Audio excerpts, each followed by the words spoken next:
Good evening, everyone. Welcome. It being 7:35 on Tuesday, August 2nd, 2022. Let's begin our town council meeting. Please stand for a pledge of allegiance and remain standing for a moment of silence. I pledge allegiance to the flag of the United States of America and to the republic for which it stands, one nation, under God, indivisible, with liberty and justice for all. Please remain standing for a moment of silence for all those who serve in our military, at home and abroad, and for their families.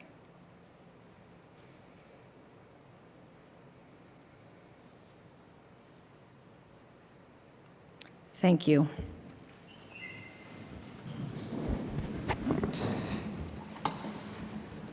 Clerk Semino, if we could begin the meeting with a roll call, please. Certainly. Councillor Barica. Here. Councillor Flaherty. Here. Councillor Hume. I apologize, it wasn't on speaker. She said here. Councillor Mackin. Here. Councillor Maglio. Here. Councillor O'Brien. We're having technical difficulties right now, but we'll be connected in a second. Councillor O'Brien will be remote as well. Councillor Reynolds. Here. Councillor Stephen Councillor O'Brien Ringus is presently not here. Please leave a message after the tone. Councillor Ryan. Here. Thank you. Thank you, Clerk Semino. We do have two council members participating remotely this evening, Councillor Hume and Councillor O'Brien. Therefore, all votes will be by roll call tonight. All right, so we will begin our meeting with announcements. Are there any announcements from the council?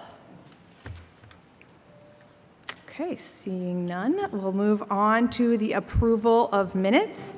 Is there a motion to approve the minutes of April 5th, 2022 and April 26th, 2022? So moved. Is there a second? Second. Thank you, Councilors Ryan and Flaherty. Motion has been made to approve the minutes. Clerk Semino, roll call vote, please. Councillor Barica. Yes. Councillor Flaherty. Yes. Councillor Hume. Councillor Mackin. Aye. Councillor Maglio. Aye. Councillor Stephen O'Brien is not available. Councillor O'Brien to approve minutes. Yeah, we're having a long distance. Okay. I'm going to have him abstain for now. Okay. Councillor Reynolds. Aye. Councillor Ringus is not here. Councillor Ryan. Aye. 7 in favor. Motion passes. Thank you, Clerk Semino. All right, we will begin this evening with our old business, which is 22042 Mayor, appointment to the Director of Human Resources Department, or take up any action relative thereto. I will refer to our Chairman of the Ways and Means Committee, Councilor Reynolds, for the committee's recommendation. Thank you, Madam President. This evening, the Committee on Ways and Means voted unanimously for a recommended approval for the full council. Thank you very much, Councilor Reynolds. Is there anyone from the Mayor's office who would wish to speak? Mayor Kokoros, welcome. Thank you, Council President, councilors. After a number of years, our HR Director, Karen Shanley, has retired, and she's done a tremendous job. Enjoyed working with her, and we did a great search, and Karen helped us with it as well.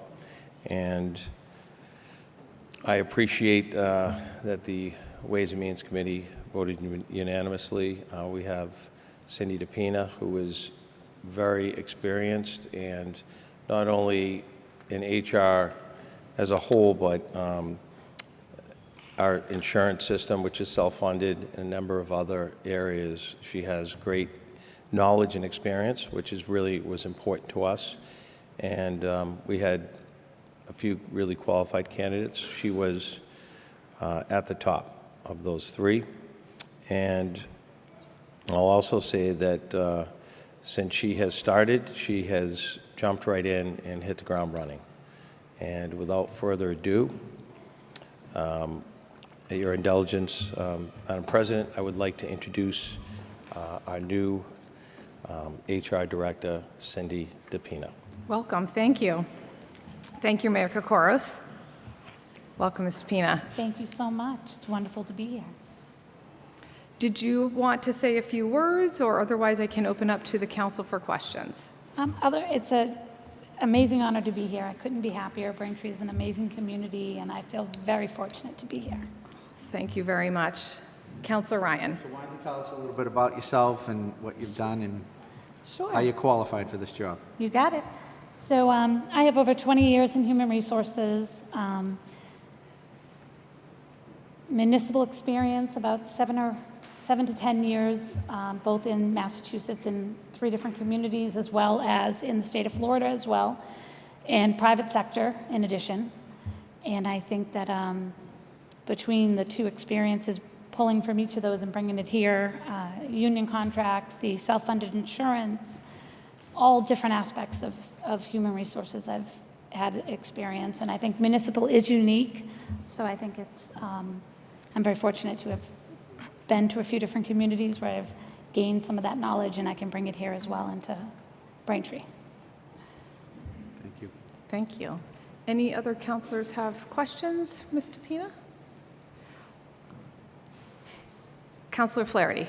I have no questions. I only wanted to comment that it is my opinion that Ms. Depina brings a good background that we're going to benefit from greatly, because she brings to us both private experience and also municipal experience, and she has a real local understanding of how municipalities, especially on the South Shore, operate, and I think that we're going to benefit from the best of both worlds. And so I'm happy to give her my support, and I cannot say how pleased I am that she's going to be part of our team.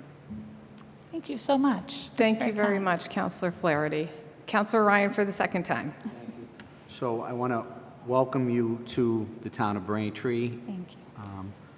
I think that, we're faced with very challenging times for having an HR department and dealing with the new world that we all work in, where people work from home now. And, I think that you're going to have a lot of challenges, and I wish you the best. And I would really appreciate if you could come to some of our council meetings and maybe talk about some of the things that are going on Sure. in the town of Braintree from an HR perspective. I think it would be great for us to hear about them firsthand from you. I have a lot of confidence in the administration, and they selected you, so I wish you the best and good luck.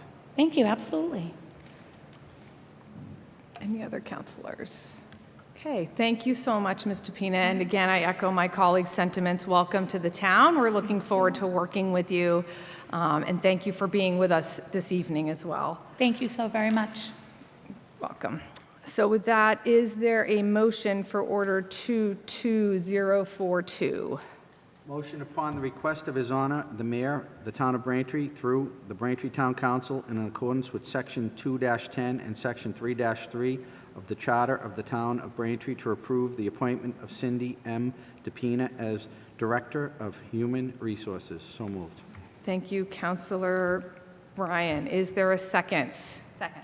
Thank you, Councilor Flaherty. We have a motion and a second. Clerk Semino, could you have a roll call vote, please?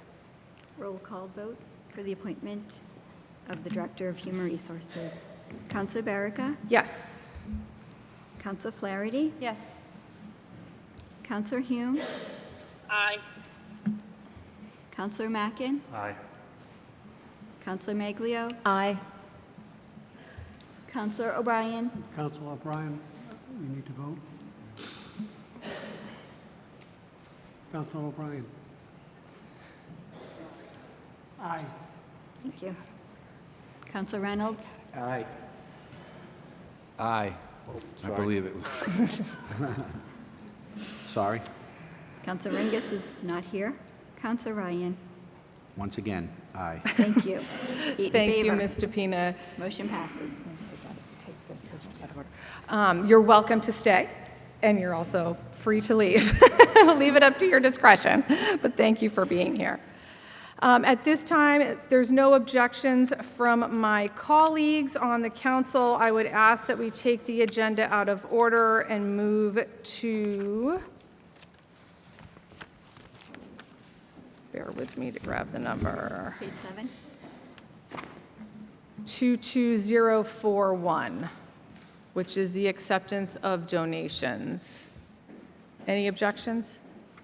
Seeing none, thank you. All right, with that, we will move to 22041, Mayor. Acceptance of donations or take up any action relative thereto. I will also now refer to Chairman Reynolds, Chair of our Committee of Ways and Means, for that committee's recommendation. Thank you, Madam President. The Ways and Means Committee met this evening to consider both these motions, and the vote was unanimous for favorable recommendation. Thank you, Councilor Reynolds. Is there anyone from the Mayor's office who would like to speak on these? Good evening, Madam President, members of the Council.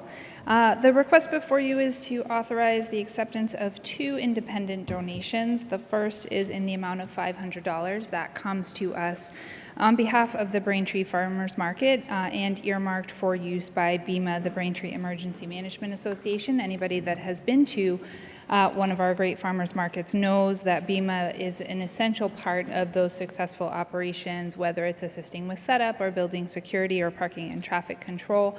And this is a way for the farmers market to recognize and thank BEMA for the time spent on Saturdays during the season. The second is a scholarship that was started in the fall of 2021 by Braintree High School alumni, administrators, and family looking to raise money to establish an annual scholarship of $1,000 that would go to a deserving graduate of Braintree High School, focused on those looking to pursue a career in education or special education. The scholarship has been established in the name of Marty McPherson, Braintree High School class of 1974, and in recognition of the contributions he made to the town, but also specifically to the Braintree High School athletics. This is a great way to honor his legacy and recognize the ideals that he lived his life by, and also honoring and recognizing students who share in those same goals. The total amount in the fund is $11,750, which would allow administration of the scholarship of $1,000 a year through about 2033. Thank you. Thank you very much, Chief of Staff Taub. Any counselors have questions or comments on these donations? I have 2 questions. The first is on the farmers market, which is a very generous donation to BEMA. Does that get earmarked for use for only the BEMA time at the farmers market? No, it would get deposited into the BEMA account, and it would be for BEMA to spend as it deemed appropriate in any course of its operations, not just those specific to the farmers market. Excellent, thank you. And then my second question is more of a general one for the scholarship. Is that something that would be coming before the council every year, or is it a one-time acceptance? It's a one-time acceptance, and then the scholarship committee would be involved in distribution of the amount annually, along with all of the other scholarships that are currently in place. Well, I'd like to thank both the farmers market and the scholarship committee for their generosity to the town. And I know I've had a few inquiries from residents about how to do donations, which you answered last time, but I'll state again for people that they should contact the mayor's office and they can walk you through the process, because there are some guardrails for public entities to accept private donations. But thank you again to the Braintree Farmers Market and the Scholarship Committee for Marty McPherson. Right. Councilor Maglio. Because of my involvement in the farmers market and my great benefit from BEMA every week, I am going to recuse myself from that vote. Thank you very much for that explanation, Councilor Maglio. So that's a procedural question then, I guess. Clerk Semino, do we separate these 2 items, or do they need to be taken together? No, we will take it together. Okay. All right, so with that do I have a motion? Motion that the town of Braintree be and hereby is authorized in accordance with Section 53A of Chapter 44 of the Massachusetts General Laws to accept the following gifts upon the conditions attached and herein set forth. Donor, Braintree Farmers Market, gift $500, purpose Braintree Emergency Management Association, donor Marty J. McPherson Scholarship Committee, gift $11,750, purpose Marty J. McPherson Scholarship. So moved. Is there a second? Thank you, Councilors Ryan and Flaherty. Clerk Semino, roll call vote, please. Council Barica? Yes. Council Flaherty? Yes. Councilor Hume? Aye. Councilor Mackin? Aye. Councilor Maglio is abstaining. Councilor O'Brien? Council O'Brien? Aye. That's an aye. Councilor Reynolds? Aye. Councilor Ryan? Aye. That's 7 in favor. Motion passes. Thank you very much. All right. All right, I'm guessing that most people weren't here for the approval of minutes, so we can move on to 22015, citizen petition, zoning ordinance text amendments, proposed amended Article 18 XVIII, medical and adult use or non-medical marijuana establishments and related amendments to Section 135-601 and 135-806, or take up any action relative thereto. This is a public hearing. Is there a motion to take this off the table? So moved. And is there a second? Thank you, Councilor Ryan and Flaherty. Clerk Semino, roll call vote to take off the table motion 22015. Council Barica? Yes. Councilor Flaherty? Yes. Councilor Hume? Aye. Thank you. Councilor Mackin? Aye. Councilor Maglio? Aye. Councilor O'Brien? Aye. Councilor Reynolds? Aye. And Councilor Ryan? Aye. 8 in favor, 0 opposed.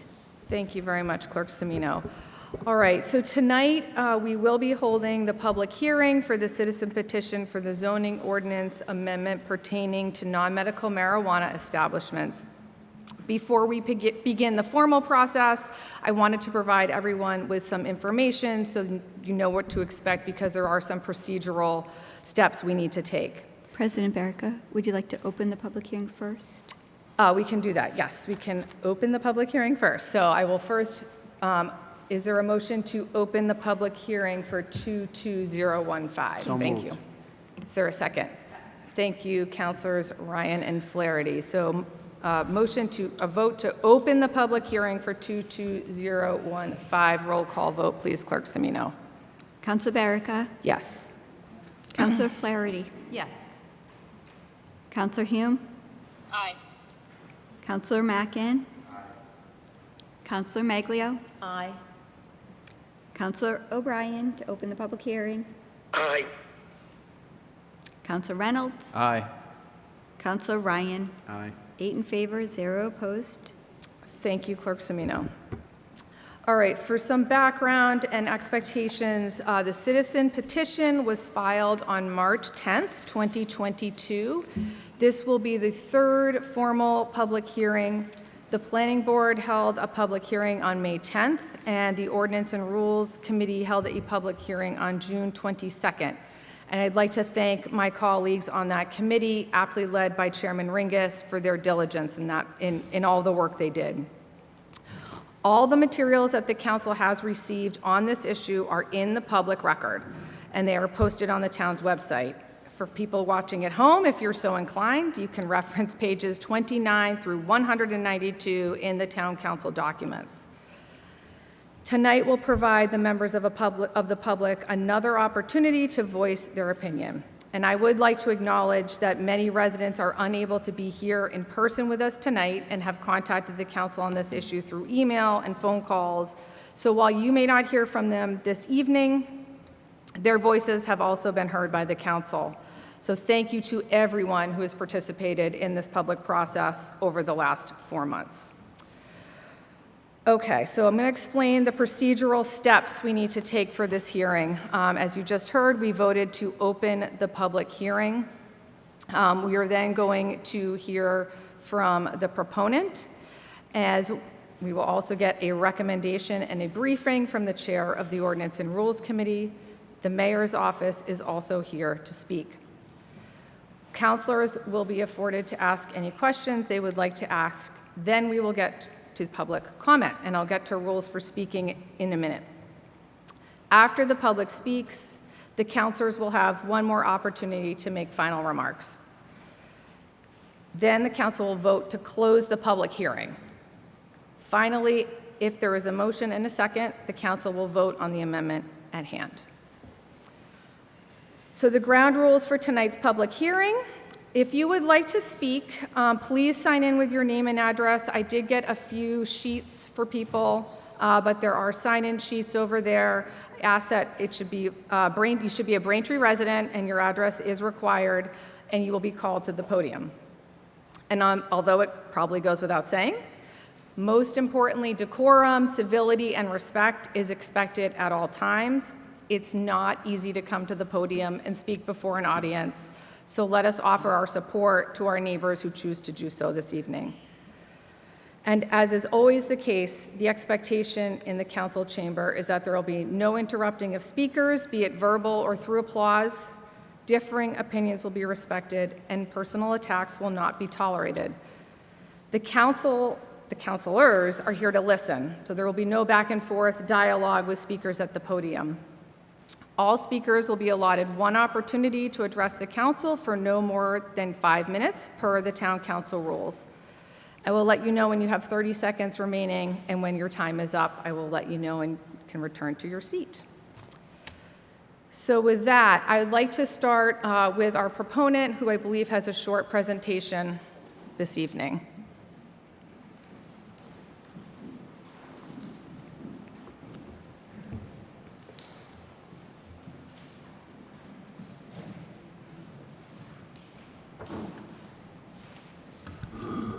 Hello, good evening, Madam President and council members. Thank you for having us tonight. I'm going to go ahead and hopefully set up the click it. Take your time.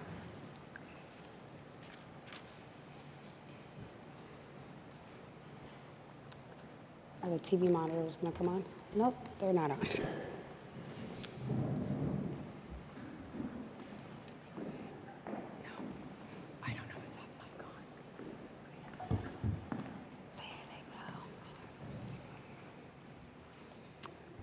Ms. Ledbetter, if you can be sure to speak into the microphone as well. Absolutely. Thank you.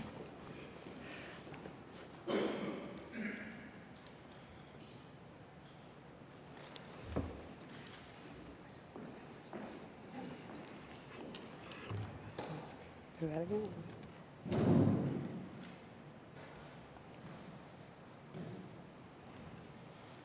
There we go.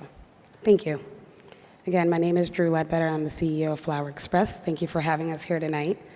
I don't want to get into the company overview too much. I want to get straight to kind of the point. But our company was formed in 2021, and we have a cannabis establishment in Western Mass. This is part of our team. We've talked extensively about our team over the last 4 months. I just want to show you again and briefly kind of describe our journey here. We started in March with a citizens petition. We had a District 5 abutters meeting on May 5th, as well as a presentation to the Planning Board in May on the 10th. We also had a Planning Board recommendation that came to the Town Council on the 31st of May. And then we spent some time with the Ordinances and Rules Committee over the month of June, July, and last night as well. And today, we're now presented to the Town Council. I won't get too much into the cannabis industry details, but we all know it's a lucrative industry. It's a fairly new industry here in the state of Massachusetts. And these are the most up-to-date numbers from the month of July. So far, since 2018, this industry has made $3.29 billion in revenue, as well as over $812 million in this year alone of revenue sales. What happened about a day and a half ago is that passage of S3096 happened at the state level. This came about as an act relative to equity in the cannabis industry. I do have an article there. Former Fall River mayor was convicted of extorting marijuana businesses. This happened throughout the state. So they enacted S3096 to ensure that there was more equity in the industry as it stands. Some of the highlights is that this passage that is now at the governor's desk established a social equity trust fund, as many cannabis entities are unable to raise enough capital to really fund their projects. It also improves the host community agreement process so that there's no extortion that happens at that level. It also added a requirement for municipalities to prioritize equity in licensing. And most importantly, it grants municipalities. Please, Councilor Ryan. I apologize. Is this closer? Is this better? All right. Yeah. My bad. So I'll start this over. So some of the highlights is that it established a social equity trust fund. It also improved the host community agreement process so that there's no extortion of some applicants. It also added a requirement for municipalities to prioritize equity in licensing. But most importantly, what it does, it grants municipalities additional funding from the state excise tax for every social equity business that is in their jurisdiction. What does the CCC say about tax revenue? We talked about this last night, so I won't stay too long on it. But essentially, you have a local option tax up to 3%. And it also has a local impact fee that can be up to 3% as well.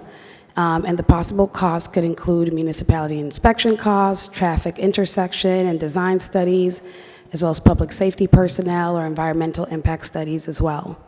So what that really means is that municipalities currently have access to earn up to 6% of sales tax revenues.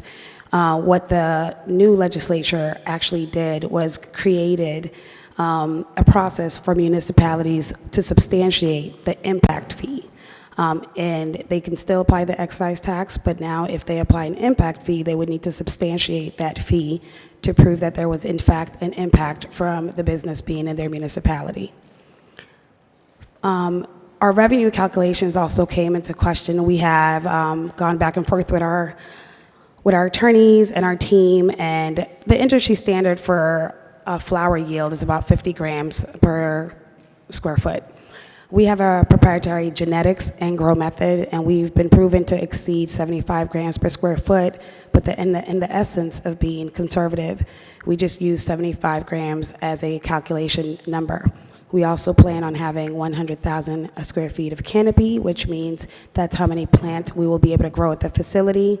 And we also will have 6.2 harvests a year, which got us to our revenue number of over 200 million. So our proposal to Braintree, we understood that the impact fee was under scrutiny and it was going to be up for legislature. So we understood that the excise tax was 3%. We X'd out the excise fee and opted to just do a percentage of our profits to create a Braintree fund, because that fund would be managed by stakeholders in this town and not under the scrutiny of the CCC. And that's how we came up with that $6 million number that everyone talks about so often. Just for the councilors who haven't seen our presentation, we are anticipating a cultivation facility, product manufacturing, as well as warehouse delivery, and delivery will not happen in the town of Braintree. We have some community benefits. Having a large energy consumer will stabilize some of the community energy rates for the town. We'll definitely be using a percentage of our profits to establish a Braintree Community Fund. As I mentioned earlier, we'll also have property tax revenue, as well as a company that will be paying utilities in this town. We also anticipate and will be using local resources for all of our needs, such as laundering, catering, corporate events, corporate training. In addition, we'll be improving a building that's been vacant for over 25 years and adding green spaces and increasing the tree canopy in the District 5, who has the lowest tree canopy in the town of Braintree. We'll also be improving walkability to the MBTA station. In addition, our team is seeking LEED certification for our building so we can have minimal environmental impact. And we'll be continuously working with Braintree Police and Fire and Public Safety Departments to ensure that safety measures are always in place.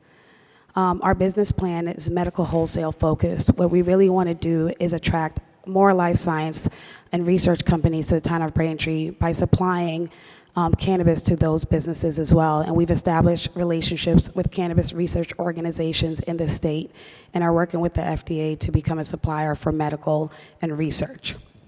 We also are going to have job creation for the town of Braintree. Residents will have priority. There'll be job training and development, as well as competitive wages and competitive employee benefits. Essentially, we're asking the town to allow us to change the zoning and have the highway, business, and commercial zoning areas to allow for cultivation, allow for product manufacturing, as well as home delivery to yes towns, and no deliveries will happen in the town of Braintree. We will also not be pursuing any retail sales at our location.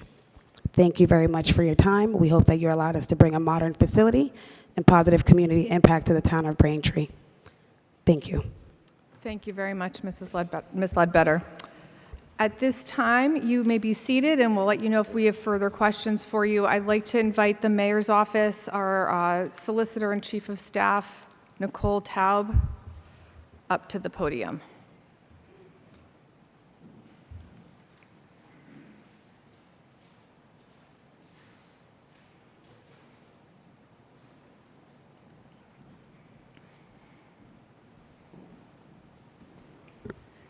Thank you again, Madam President. I'm here this evening to address some of the concerns and raise and issues discussed last evening, a direct result of the, some might say timely, some might say untimely, release of the bill relating to cannabis out of committee and to the governor's desk.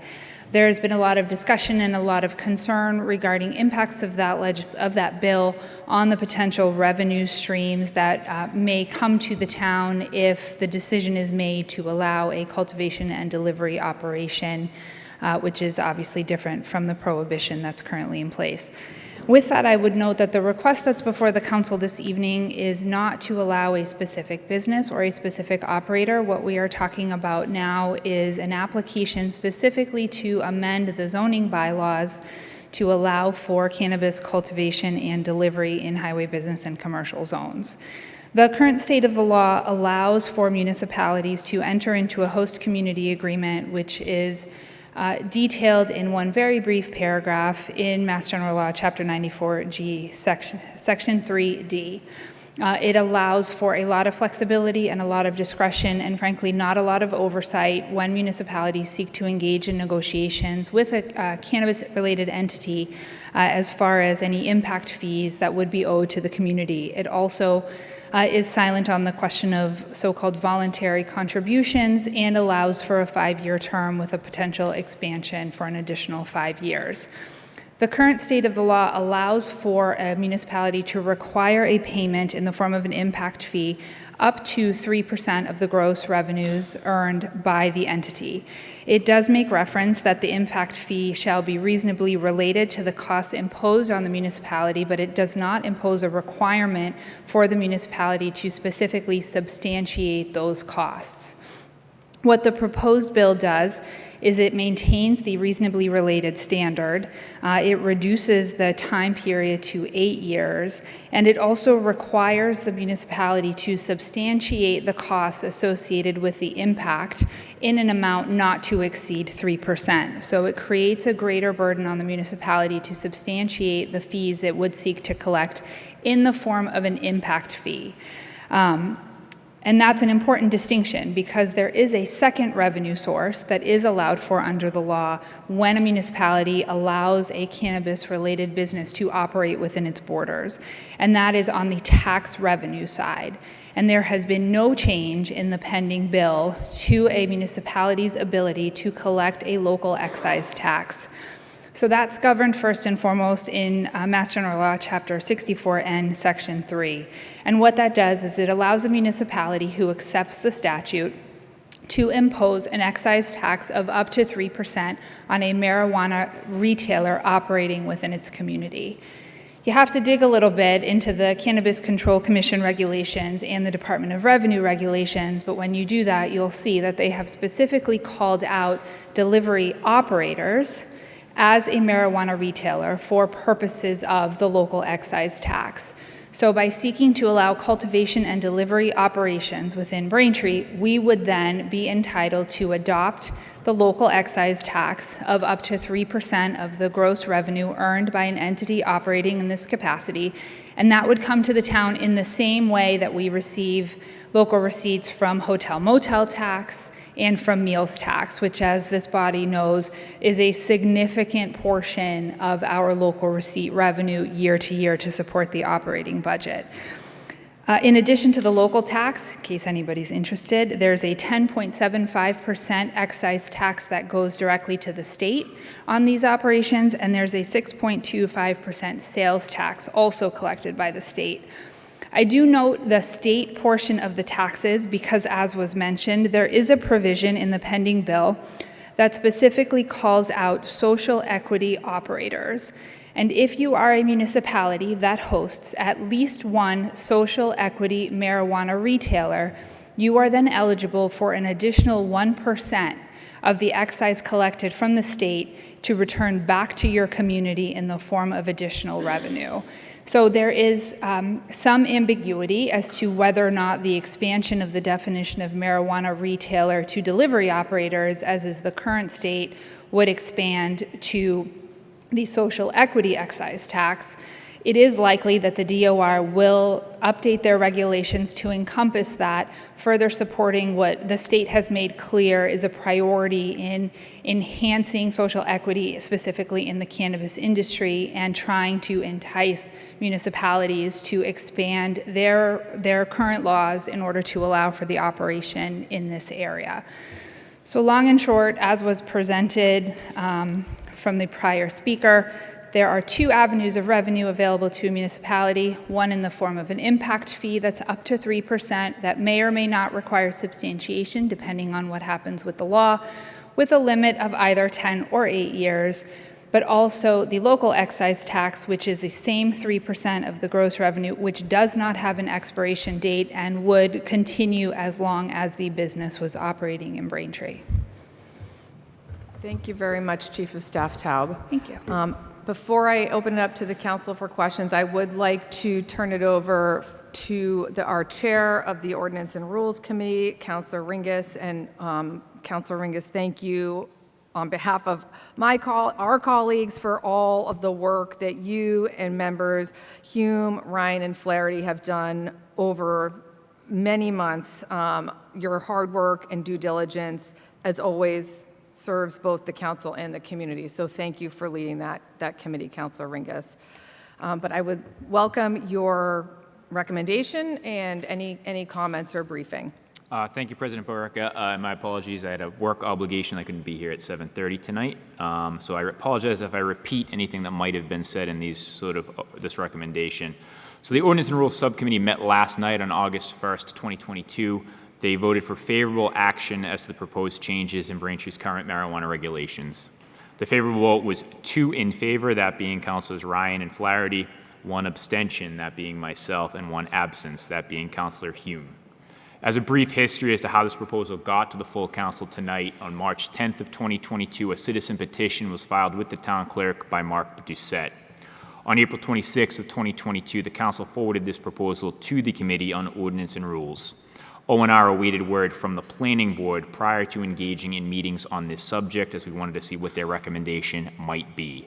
Of note, on April 12th of 2022, this proposal was on the Planning Board agenda and was continued to its May meeting. On May 10th of 2022, the Planning Board held a public hearing and forwarded their recommendation to the full Town Council in a memo dated May 31st of 2022.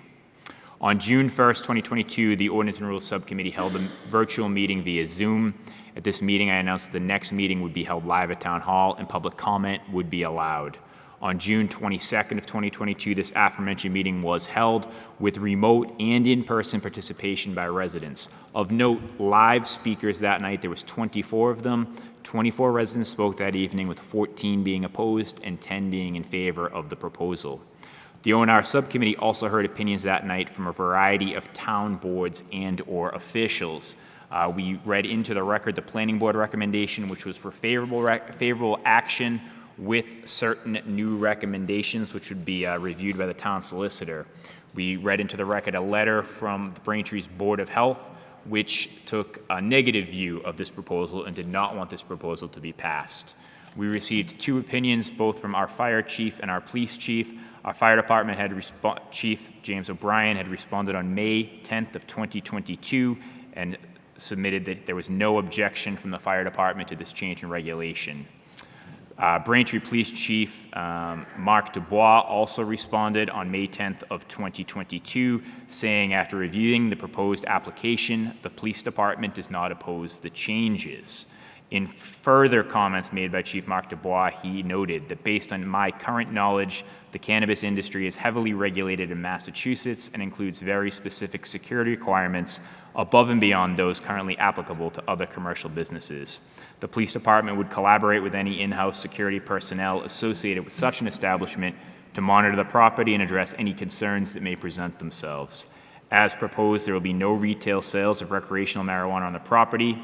This is not the type of establishment that is believed to contribute to the local drug trade and would be more like existing armored car services that operate with large volumes of cash. Based on my review of the application and the limited operations proposed, I cannot anticipate a public safety impact to the surrounding neighborhoods and maintain no objection to this proposal. We also heard from Chairwoman of the school committee, Lisa Heeger, who responded in her capacity as a Braintree resident as opposed to as a messenger of the entire school committee, that she could not make the public meeting tonight, which was on June 22nd, about the potential ordinance change for cannabis cultivation. I support the change. I watched the meeting on June 1st on YouTube. As we know, the revenue potential is substantial. Braintree is in need of some new revenue sources. Braintree Public Schools could use additional funding. I look forward to watching a recording of tonight's meeting. On July 11th of 2022, an additional meeting was held at Town Hall where the petitioner gave a presentation on their odor and mitigation plan, which was a concern noted by many residents at the June meeting. Additionally, Town Clerk James Casey gave a presentation on the citizen initiative process as well as the ballot process. Last night on August 1st of 2022, ONR held a final meeting. Of note, that morning we had received word of new legislation being passed that might affect revenues for municipalities. This legislation was received in that afternoon by myself and was 22 pages in length. Chief of Staff Nicole Taub was able to work through some of these changes that could be effectuated pursuant to this legislation, and we thank her for that last night. And the petitioner spoke on this as well. Additionally, I read into the record Solicitor Crystal Huff's proposed recommendations based on the Planning Board recommendations. Once again, as I stated at the outset, there was a favorable recommendation to the Council of 2 in favor, 1 abstention, and 1 absence. I did want to thank the petitioner, in my role as the chairman, for their work and ability to try to provide answers to questions posed by both residents and councilors. Their professionalism in this process was evident. I also want to thank Councilors Ryan, Hume, and Flaherty for their diligence and efforts throughout these multiple hearings. A huge thank you to Clerk Semino for dealing with a constant barrage of emails and calls, mainly from myself, on this process. And finally, and most importantly, thank you to the residents for their part in this process. This is a highly divisive issue, the strong opinions on both sides. Despite that, attendees at all meetings exhibited respect and decorum for all speakers, and they showed an understanding that's often missing in our discourse today. Specifically, debate can and should be a healthy discussion so that all parties can work through difficult issues and come out with an answer. And although that answer might not always be favorable to your position, it was subject to scrutiny and open conversation. So again, thank you to all the residents who participated in our open meetings, who attended those meetings diligently, and spoke to so many councilors via email, conversations, and in-person meetings. Thank you. Thank you very much, Chairman Ringus, for that thorough and well thought out briefing. I appreciate it, and thank you again to you and the committee members for all your work. Before we move to public comment, I do want to allow my colleagues on the council a first opportunity to ask any questions or comments, and councilors, again, will have an opportunity again after the public speaks as well. Do any councilors have questions at this time? Councilor Reynolds. Thank you, Madam President. This question is, I'd like to direct this to Chief of Staff Taub, if she is still with us. I believe. Okay, then I won't have that opportunity to ask her any of these questions. hold on 1 minute. I see our wonderful Director of Finance going to see if he can get her, so just wait 1 second.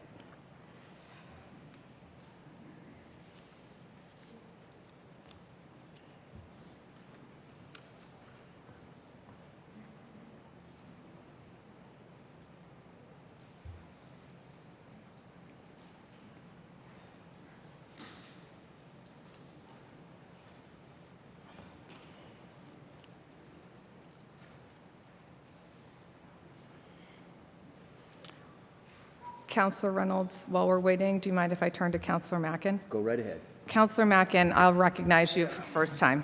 Thank you, Madam President. Figure I'd do away with this awkward silence and just go ahead. I don't have any questions for the applicants, but I do have some comments I'd like to make. And, I do appreciate their business proposal and then coming in here tonight, and it's no secret that I'm strongly opposed to this. And it's not a marijuana issue. It's the size and scale of this facility and the impact I think it's going to have on the town. This is essentially an Amazon-sized warehouse and distribution center. It's not a simple dispensary that's going to go in. And facilities of this size are located in very rural, remote areas for a reason. They're not located in the cities. You can look at the biggest cities in Boston, Worcester, Springfield, Brockton. They don't have anything like this. And I appreciate their business plan taking into consideration our ban on marijuana, only doing deliveries outside of Braintree. But eventually that would change and they'd start delivering in Braintree. Of course, why wouldn't they? That's the smart business decision to do. Also, they're not going to have a storefront, but they deliberately picked a location with easy access right next to the T and right off the highways. Of course they're going to open a store there at some point. Again, that's a smart business thing to do. Braintree, with this one vote tonight, Braintree will go from being a town that voted against legalizing marijuana and having a ban on it to becoming the marijuana capital of the state of Massachusetts.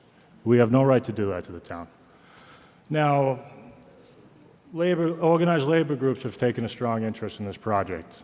Sent in several emails or the same copy and pasted emails stating their support for it. Now, I have no issue with organized labor. They want work. However, organized labor looks out for the best interest of organized labor, not the best interest of Braintree. As a councilor, I feel my ethical obligation is to act for the benefit of the town and not the unions. I hope my councilors feel the same, regardless of who makes their campaign contributions. Now, my last point, and this is the big one, that's $6 million a year. As the applicant broke down, that is based off a percentage of their projected revenues. As it's already been stated, but I'm going to read them anyway, one of the things that we could get revenue off of is the 3% community impact tax. Now, I'm going to read this. This is from Massachusetts general law. An agreement between a marijuana establishment or a medical marijuana treatment center and a host community may include a community impact fee for the host community, provided, however, that the community impact fee shall be reasonably related to the cost imposed upon the municipality by the operation of the marijuana establishment and shall not amount to more than 3% of the gross sales of the marijuana establishment. In other words, any money derived from this fee is not profit. It's to offset any costs that come into the town. If this were to cause an increase in police activity that we had to pay for, the community impact fee would pay for that. We don't take money from this and pay it to the schools. It is not revenue. Now, the other revenue source is the 3% local tax option. I took this from the Massachusetts Department of Revenue, the section on marijuana retail taxes. The marijuana local tax option. In general, all retail sales of marijuana by a marijuana retailer operating in a city or town are subject to the marijuana local tax option. The marijuana local tax option is imposed in the same manner as the marijuana excise tax. Thus, marijuana is not subject to the marijuana local tax option when sold to another marijuana establishment or when sold as medical marijuana. For the purpose of determining the application of the marijuana local tax option, marijuana retailers must source all retail sales of marijuana to the marijuana retailer's host community. Translation: we cannot tax all of their revenue, so we are not going to get a total percentage of it. Any medical marijuana that they sell, we cannot tax it. Any marijuana that they sell to a marijuana facility, we cannot tax it. The only thing we could tax is retail sales that they make, and as the applicant stated, that's going to be a very small portion of their revenue. So we're not going to get $6 million. We're not going to get anything close to $6 million. Okay, this number was thrown out there, and people just started drooling over it and didn't really think to double check it. Okay, so in closing, if something seems too good to be true, it probably is. And the idea that we are going to get a massive amount of money every year and have no negative consequences is absolutely ridiculous. I have a better chance of seeing Puff the Magic Dragon flying around when I walk out of this building than this facility having a positive impact on the town. Thank you. Thank you, Councillor Mackin. Okay. I'd like to now move to Councillor Reynolds. I'd like to direct the following questions to Chief of Staff Taub.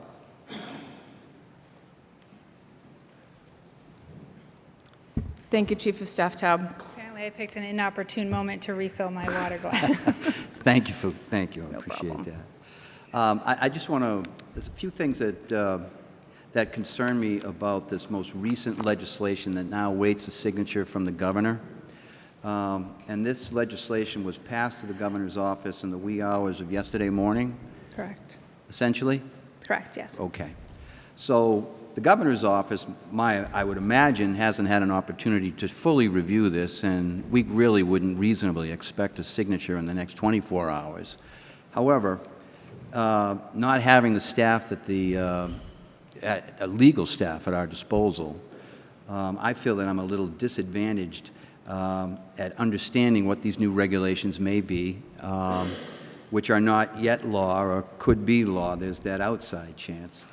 So what caught me in your comments is that you had mentioned the word ambiguity a few times. I'm sorry, which word? Ambiguity, excuse me. Okay. Ambiguity, pardon me, a few times concerning the bill that's pending. So I would take that as that is not a known factor and that there still needs to be some discovery and some discernment around what those measures actually mean and what they would mean to us. Your take? So the only kind of open question as far as the items relevant to the discussion that this body has been having, because there are other components of the bill that we're not addressing that are not relevant because of the continued prohibition against retail sales and therefore the prohibition against social consumption or, cafe type establishments. Mm-hmm. The one area where there is question that I think at the end of the day would tip in favor of the discussion that's being had is the additional 1% excise if you are a community that has a social equity operated marijuana retailer.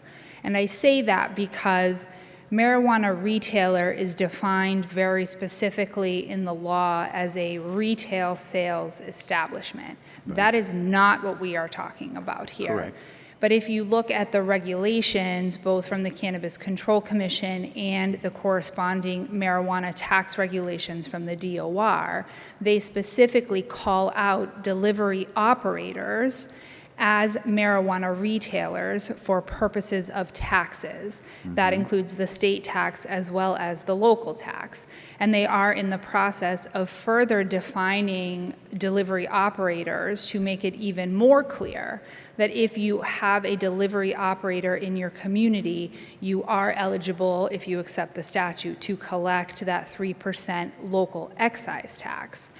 The new bill includes language that would add to the section in 64N that when the state is collecting their excise tax at 10.75%, if you are a community that hosts a marijuana retailer that is also defined as a social equity operator, you are then entitled to an additional 1% that the state will pay. The municipality, correct.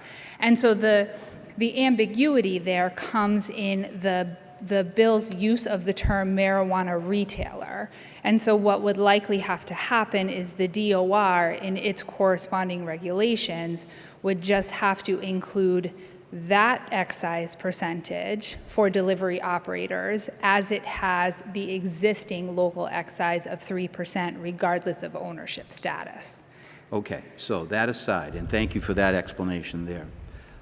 Is this, from your understanding, a tax revenue or an excise tax, an assessment of an excise tax, and in the case of this particular applicant, they are a cultivator and a delivery. So I guess we focus on the word delivery. correct? That's correct. They And- would be a delivery operator under the law, which would entitle us to a local excise tax. Of 3% on? The revenue of the sales derived from eligible marijuana sales. So as Okay. was pointed out and as was noted in some of the materials my office provided previously, there are some exemptions to what is taxable. Medical marijuana is not subject to Understood. tax. Understood. So stay keeping with the recreational marijuana industry and not the medical marijuana industry. Is it my understanding, and I've only had an opportunity to peruse this, where I have been traveling and just got back today, and I do feel that I'm at, just for the record, I do feel that I'm at a disadvantage here, trying to understand the impact of this pending legislation on the decision we're going to make here tonight. Is it my understanding that there are now other categories of deductions that an operator or an owner of this type of business can take before the number is presented of what actually is eligible to be taxed by this excise tax, or further, an impact fee? So the legislation as it stands does provide further clarity around what constitutes net income, what tax deductions can be taken by an operator in the industry.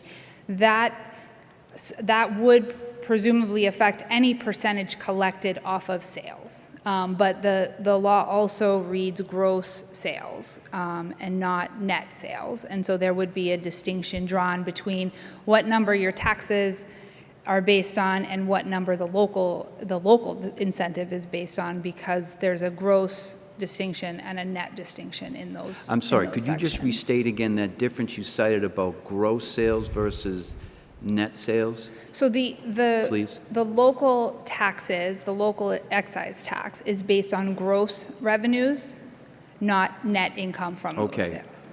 Regular. What we consider more traditional.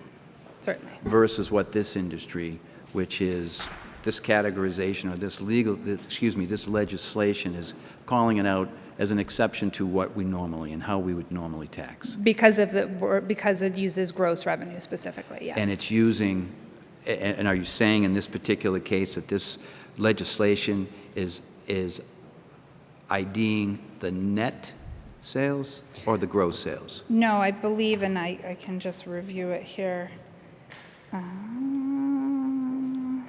Total sales price received. So it doesn't indicate a net earnings, it says total earnings. So it would presumably be, I'm no tax expert, but presumably a pre-tax calculation. Okay.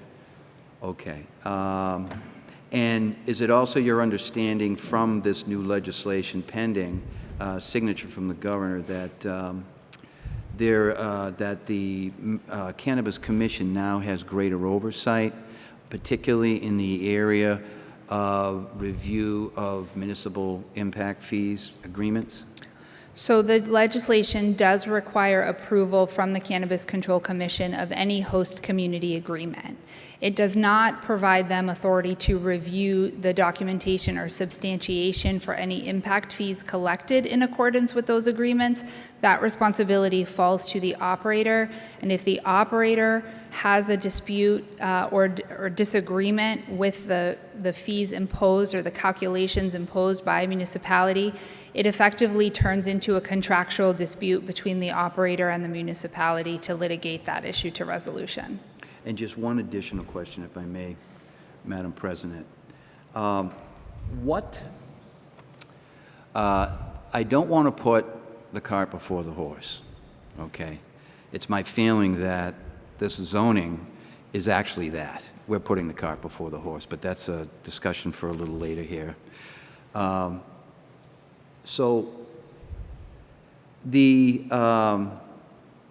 impact fee itself, I can understand an impact fee very straightforward and make some pretty safe assumptions about what an impact of a retail storefront operation of a recreational marijuana business would have.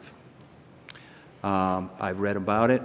However, in the case of a cultivator and distributor, and I have seen the presentations that have been made by the applicant, and that there would be a very minimum amount of traffic coming off the site and the actual amounts of delivery that are tied into, I guess, grow times, if I remember correctly, something of that nature. So I'm just curious about what type of opportunities, potentially, the town of Braintree may have as far as enumerating some type of impact fees Sure. that would equal any kind of substantial money, or at least close to, if the projections of revenues are realistic. Anything that you'd comment on that? Sure, and you know, it's all kind of theoretical and kind of thinking about what that would look like. But I also want to note the standard, which has remained consistent in the current law and the pending legislation, and that is the standard of reasonably related, which is a fairly low threshold as far as a burden of proof and what that would look like. If I'm thinking about what impacts would be, you know, we've heard from police and fire, and we've heard that at least from a public safety by way of criminal activity, there's not likely to be an impact. That does not mean that a facility of this size and of this operation, it creates a new asset in the community that our public safety departments, our health department, our building departments, they're going to be responsible for maintaining the health, safety, and security of that property as they would any other existing property.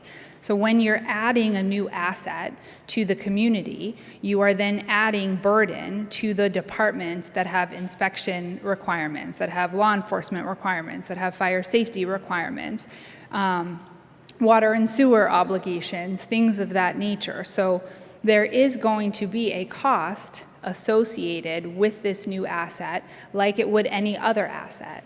And so those, I would suggest, are fees that would be reasonably related to the operation of a marijuana establishment.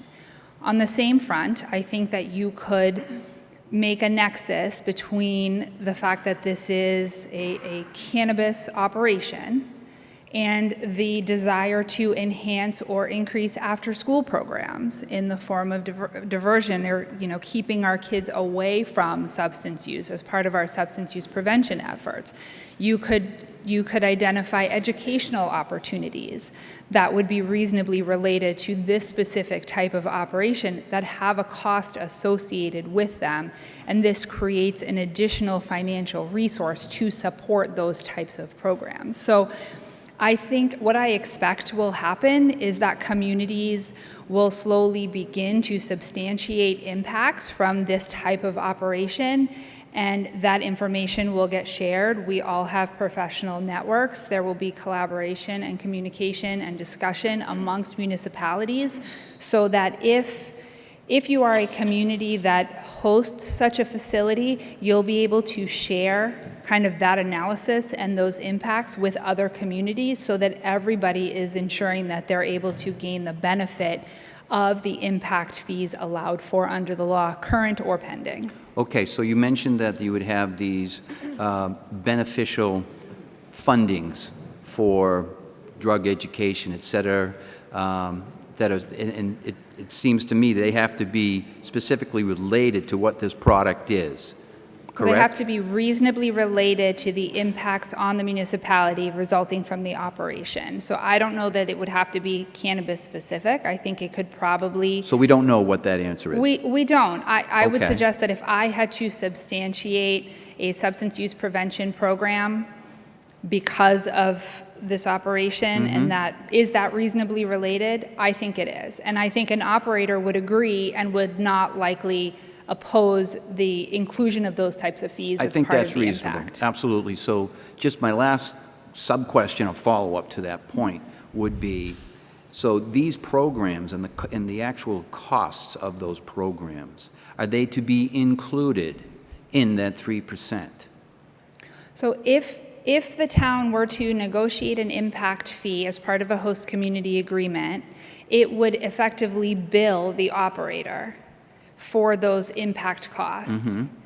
So instead of just saying, you're going to pay us 3% every year, the municipality has to invoice the operator and itemize, these are the impact costs, and this is the funding that we expect you to provide to us, and that total can't be more than 3%. So it kind of flips the analysis a little bit. So instead of just going straight to 3%, you're itemizing until you hit your maximum of 3%. Okay, all right, well, thank you. I appreciate your edification. Certainly. And your at least your initial take on what this legislation really offers to us. Sure. I appreciate it. Thank you, Madam President. Thank you, Councilor Reynolds. At this time, I believe Councilor O'Brien, who's joining us remotely, has either a question or a comment. Okay, Councilor Bryan, you ready?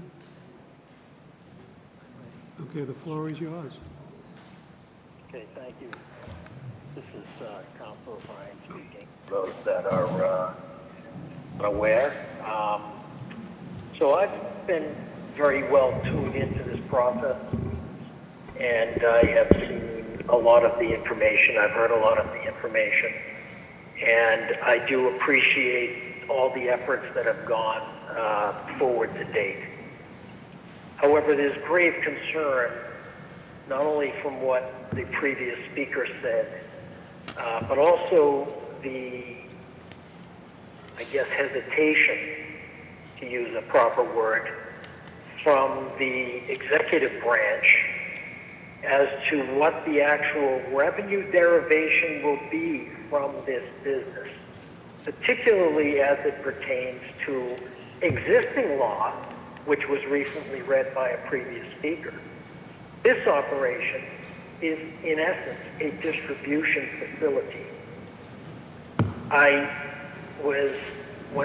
When this came before the town before, I was a no vote, by the way, but we went over as a site visit to the medical marijuana facility in Quincy.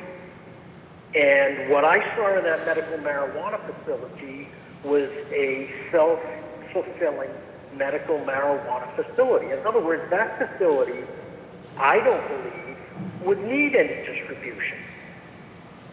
So they create and manufacture and sell their own. I'm not sure about the revenue generation or the revenue recommendation from the applicant here, and I know it's not really the applicant because it's not the applicant per se. This is a zoning change. However, we have this applicant moving forward, giving us data relative to the zoning change. My point about that is I have concern about how much revenue we're going to derive. And when we look at the delivery aspect, yet in last night's ONR meeting, there was, again, some hesitation, and I didn't hear any clarity or alacrity as it related to the difference between a distribution and a delivery. To me, the delivery that was presented to us is per se to a retail facility outside of Braintree, because Braintree is a no retail town. Bottom line to me is that the money that has been talked about or discussed up till now is one of the reasons that anybody has contacted me and said that they want this facility. Now, I don't know about any other councilors, but the majority of the yes votes that have come to me have been because of this purported 6% revenue. I am going to meander here a little bit, but I saw some information come from our internal auditor, and I didn't see any of the, and again, I didn't go through every single line item. I went through the majority. I didn't see anybody deriving $6 million in revenue. And so I've got a concern there. Separately, I've got a concern with the fact that the Braintree fund, as it's being defined here, is a voluntary fund. Now, I know Ms. Drew over there is a great CEO, will be a great CEO in her operation, but she's the current CEO, and perhaps the voluntary aspect of that works for them right now.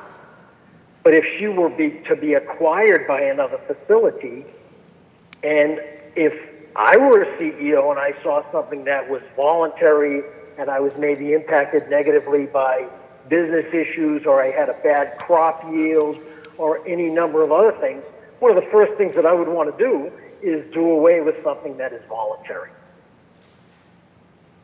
To net it out, while I could ask for feedback from the parties available, which would be either the applicant or the executive branch, I believe there's great hesitation on the numbers that have been bandied about, and now they have been exacerbatedly changed with a change in the laws, effective last night. As the O&R chair said, he had a 22-page legal document that he had to review overnight before he came in to make a decision. And I believe that the council as a whole did a disservice by not sending this particular request or order to our Ways and Means Committee for further and better vetting. So I am going to stand up and make a motion that this particular order be sent back to committee and be sent to our Ways and Means Committee, not an O&R committee that is the legal legislative body, but the Ways and Means Committee where proper vetting can be done for the financial aspects, including the impact fee that it sounds to me, and it was stated last night in the O&R meeting, that to create an impact is more of a burden. It's a higher hurdle than it was in the prior legislation. This new legislation is going to be a higher hurdle.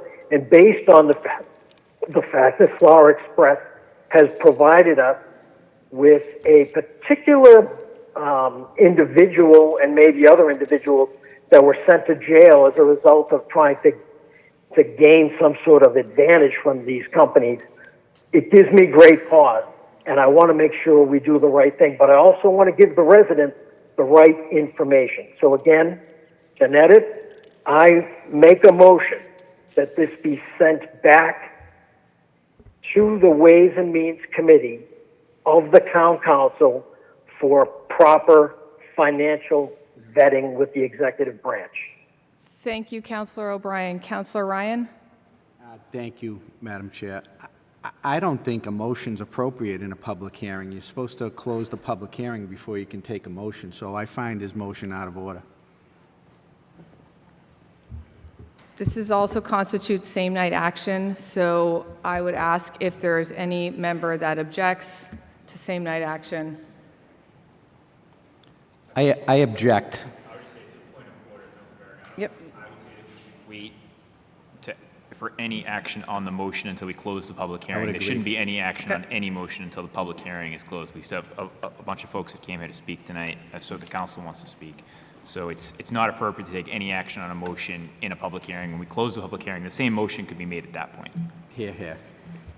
Thank you, Councilors Ryan and Ringus. Councilor O'Brien withdrew his motion during the public hearing, and he'd like to bring it forward once the public hearing closes. Thank you very much. Okay. With the motion has been withdrawn during the public hearing. Thank you, Councilor O'Brien. Are there any other councilors wishing to speak at this time? Okay. For the second time? Yes, if there are no other first time. For this. Okay, I would like to ask a question of the applicant, please. If the applicant can come to the podium, please.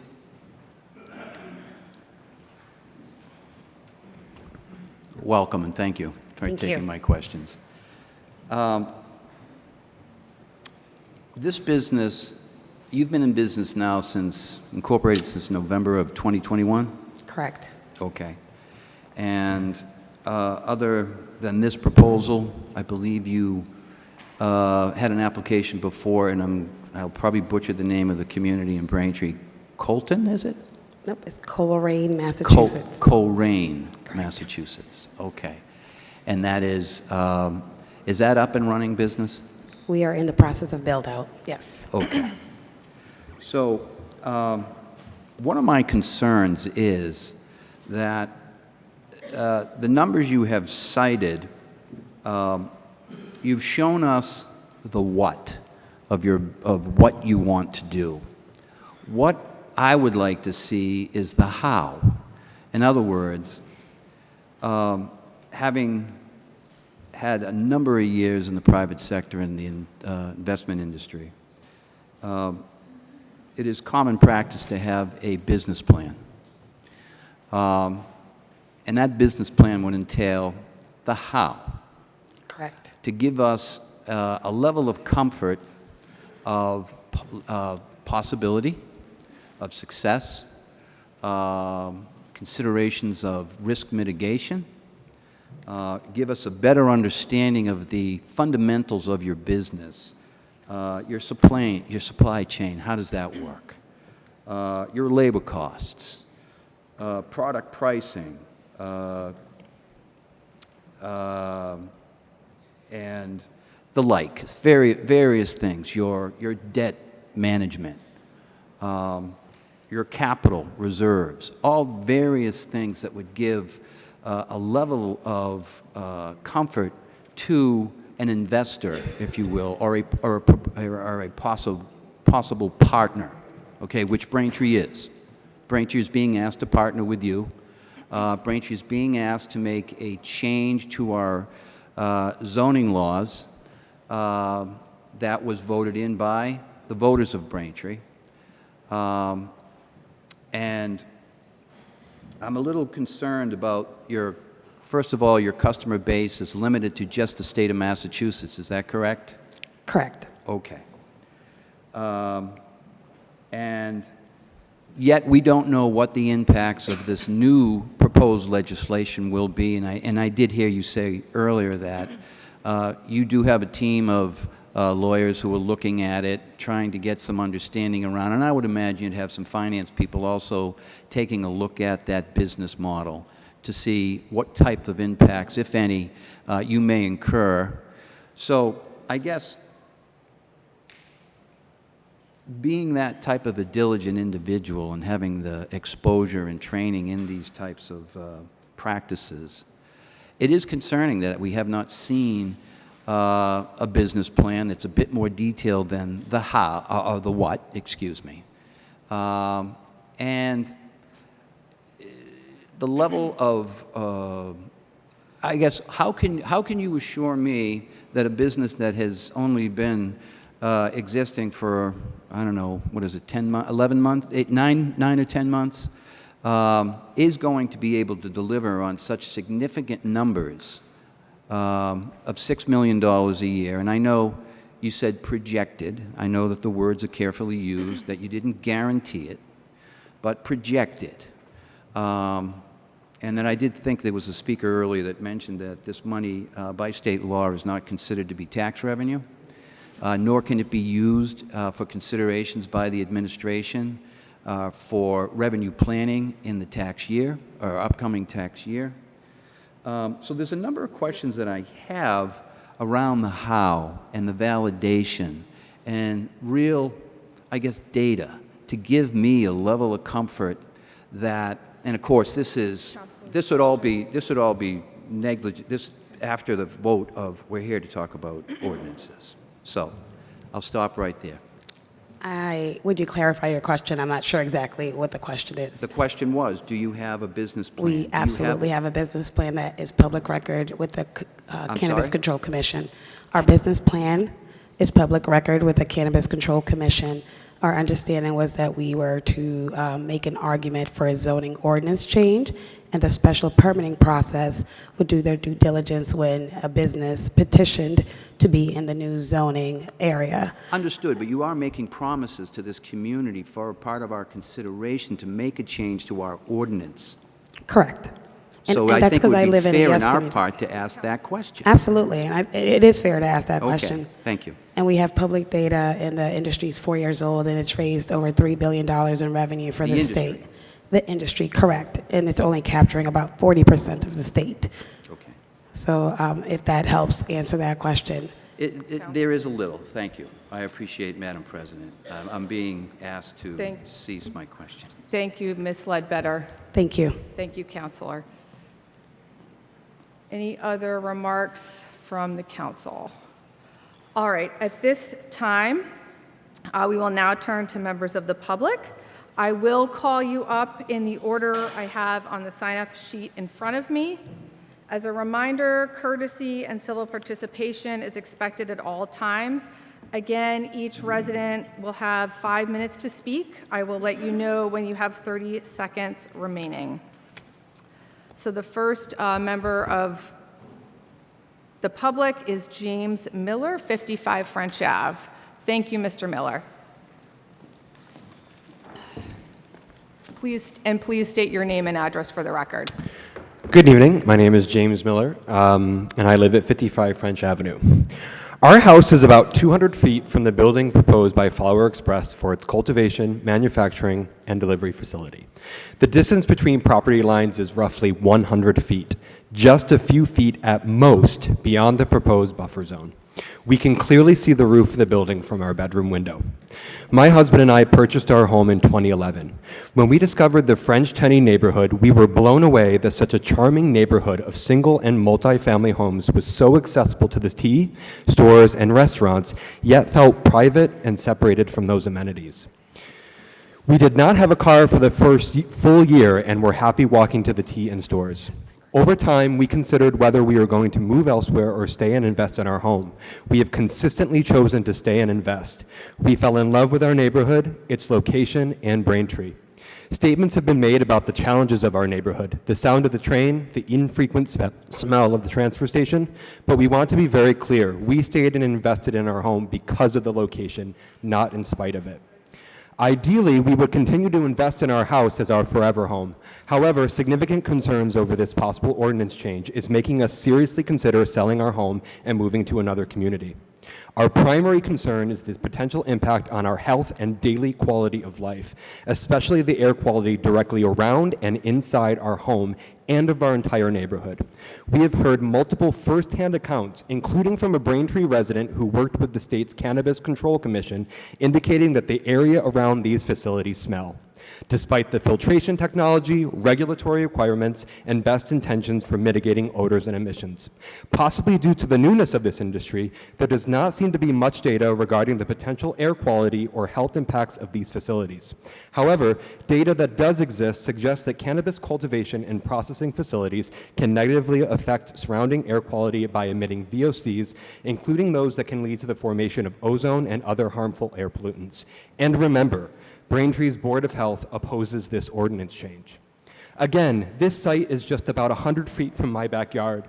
That's less than the distance between the front steps of Town Hall and the sidewalk along Washington Street. The idea of being in our backyard, or opening a window in our house, or walking around our neighborhood, and smelling an odor, or breathing harmful emissions or emission products is unacceptable. Please ask yourselves honestly, how would you feel if this facility was this close to your home and your backyard? Another area of concern we have is the long-term impact on the nearby shopping plazas, businesses, and restaurants that serve Braintree residents and attract patrons from surrounding towns. If the odors and emissions over which we are concerned become reality, what effects will it have on those businesses and the town's ability to develop and maintain those areas as vibrant commercial shopping centers? We take no moral issue with this business, but we are convinced the proposed location on Ivy Street is completely inappropriate and that the proposed 100-foot buffer zone is not enough. Not only is this site adjacent to a dense residential neighborhood, it is within 1,000 feet of our town hall, which also hosts our outdoors farmers market, Thayer Public Library, French's Common, the Braintree Historical Society, a significant portion of Braintree's local historic district, a youth baseball training facility, Thayer Academy's tennis courts, restaurants, and retail stores. In addition, this facility would be the largest size allowed by the state. Most facilities in the state are much smaller than this one, and most, if not all, are located in less densely populated towns and industrial parks or more remote areas. Can you identify an existing facility of this type and size that is located as equally close to a dense residential neighborhood and the amenities I have listed? If you can, we should study the actual impacts of that facility on its surroundings over time, including monitoring odors and emissions. and speak with nearby residents and knowledgeable third-party experts. If you cannot identify such a facility, we should not make Braintree and my neighborhood the test subjects. It is irresponsible and potentially dangerous. Perhaps the members of this council feel like risking our small neighborhood and daily quality of life is worthwhile for the revenue.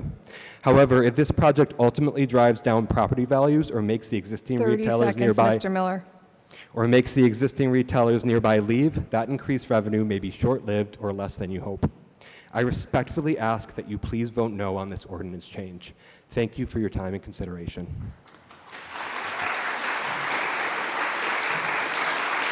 Thank you, Mr. Miller. Next, I'd like to call Andrew Brumbach, 55 French Ave. Thank you for joining us. Yep. Please state your name and address. I'm Andrew Brumbach, and I also live at 55 French Avenue. My husband just spoke about our personal concerns about the location being proposed on Ivory Street. However, I want everyone in the town to recognize this ordinance change will apply to every area zoned highway business and commercial in the town.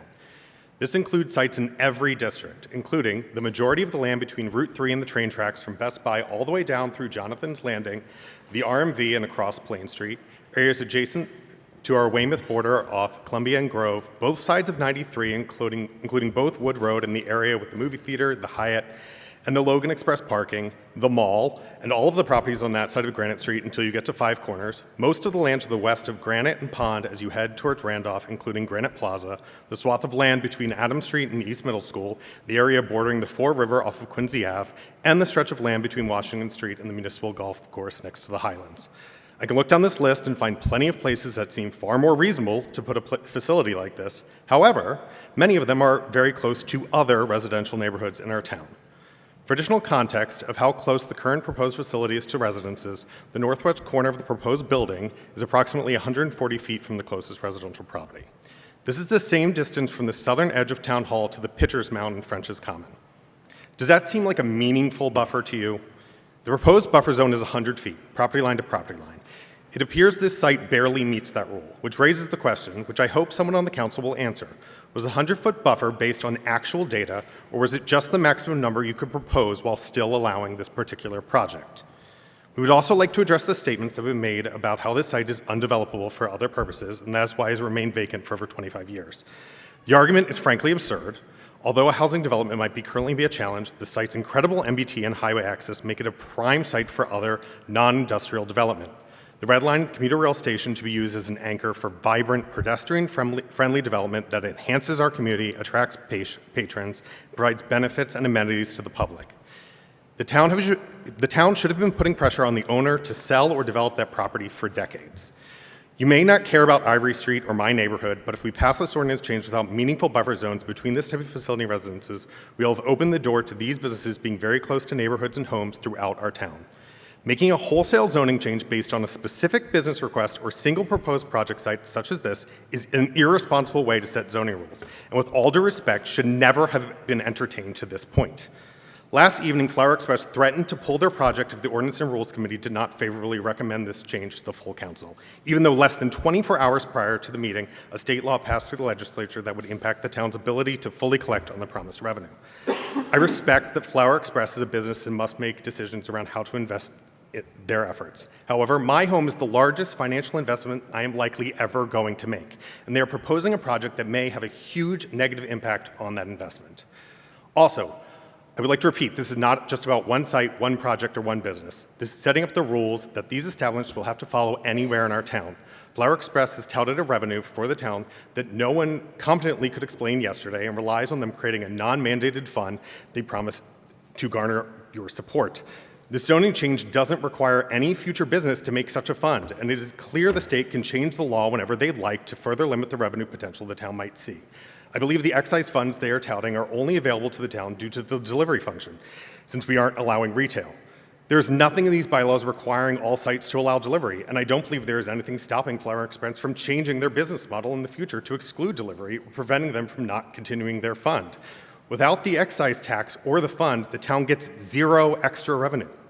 If the council feels that this is an important issue to be considered to help address revenue concerns, that should be reviewed holistically so all the potential long-term impacts and benefits can be considered. They should not be held hostage by one company. Please ask yourself honestly, if you did not have this specific proposal and were looking at what would be the right set of changes to balance potential new revenue and the well-being and future growth of the town, would you write these changes the same way? This should go back to the planning board to review the impacts this would have in every potential parcel and be included in the comprehensive master plan, where items such as meaningful buffer zones or designated industrial tax could be considered. 30 seconds, Mr. Birnbach. Please do not vote for this change tonight. Thank you. Thank you.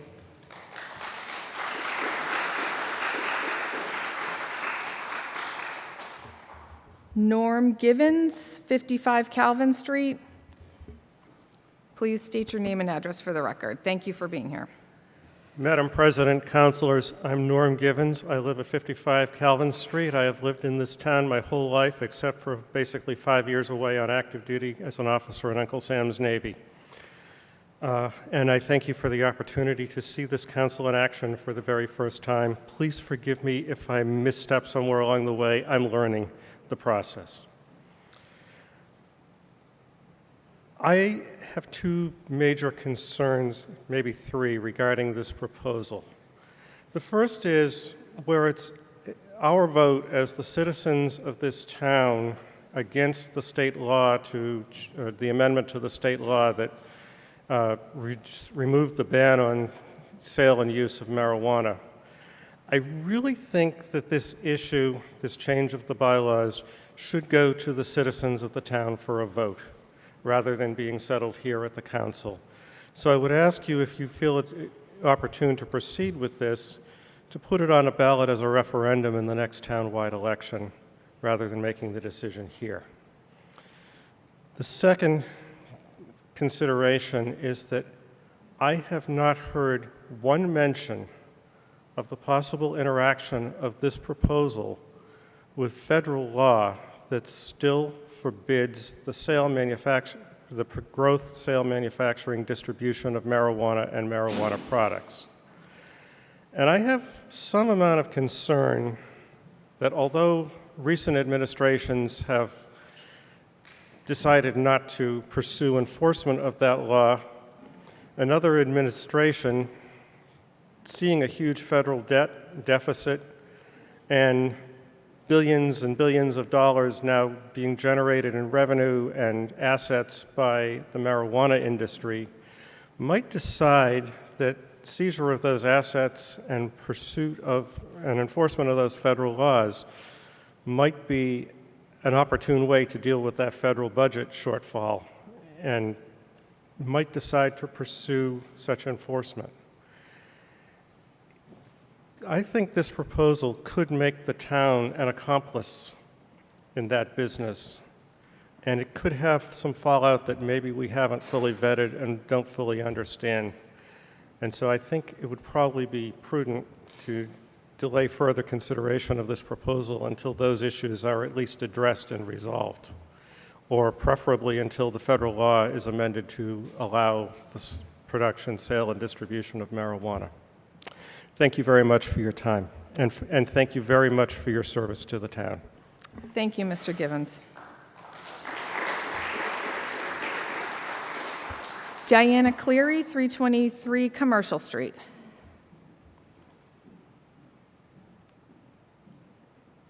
Welcome. Diana Cleary, 323 Commercial Street. Thank you for this opportunity to be heard. In 2018, a different iteration of this town council voted to ban all recreational marijuana in the town.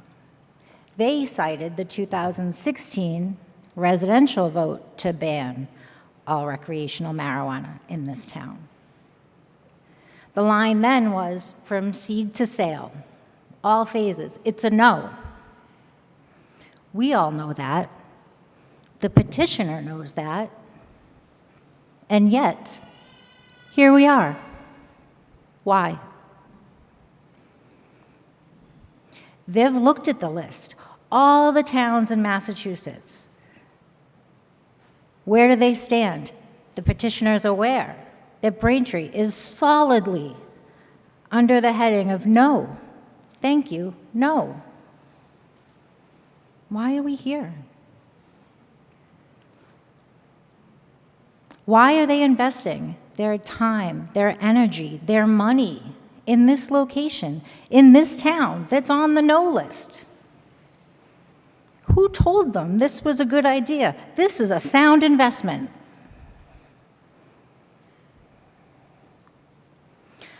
I understand why the 3% is attractive. I do. I need you to put it in perspective. I need you to see it for what it is.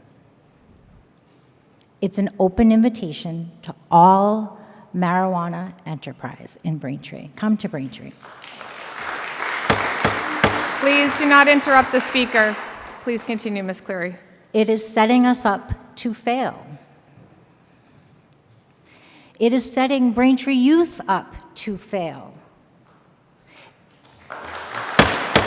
Please do not interrupt the speaker. Otherwise, people will be asked to leave. Continue, Ms. Cleary. What you are cultivating, is a perception of acceptance of recreational marijuana. Braintree youth will see it as an endorsement. It is naive to think that this product will not land in the hands of Braintree youth. That naivete borders on dangerous if you don't acknowledge that this is the first domino in a series that ends in sales in Braintree. You know what would be a great location for sales? The old Carter Rice building. It's just off the highway and right next to the T. How would a company go about setting that in motion?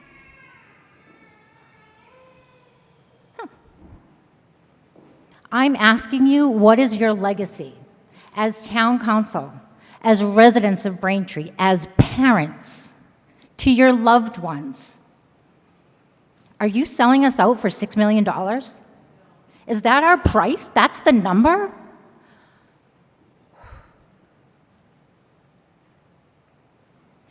Make no mistake, the opioid epidemic is lining up to be replaced by the marijuana epidemic. Where do you stand in the history of that? What is your decision? Who will you be? Is this the town council that invites recreational marijuana to Braintree? No. No. Do not adopt this amendment. Thank you. Thank you, Ms. Cleary.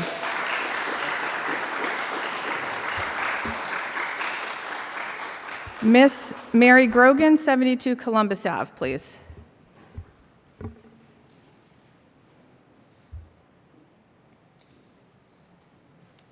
Hi.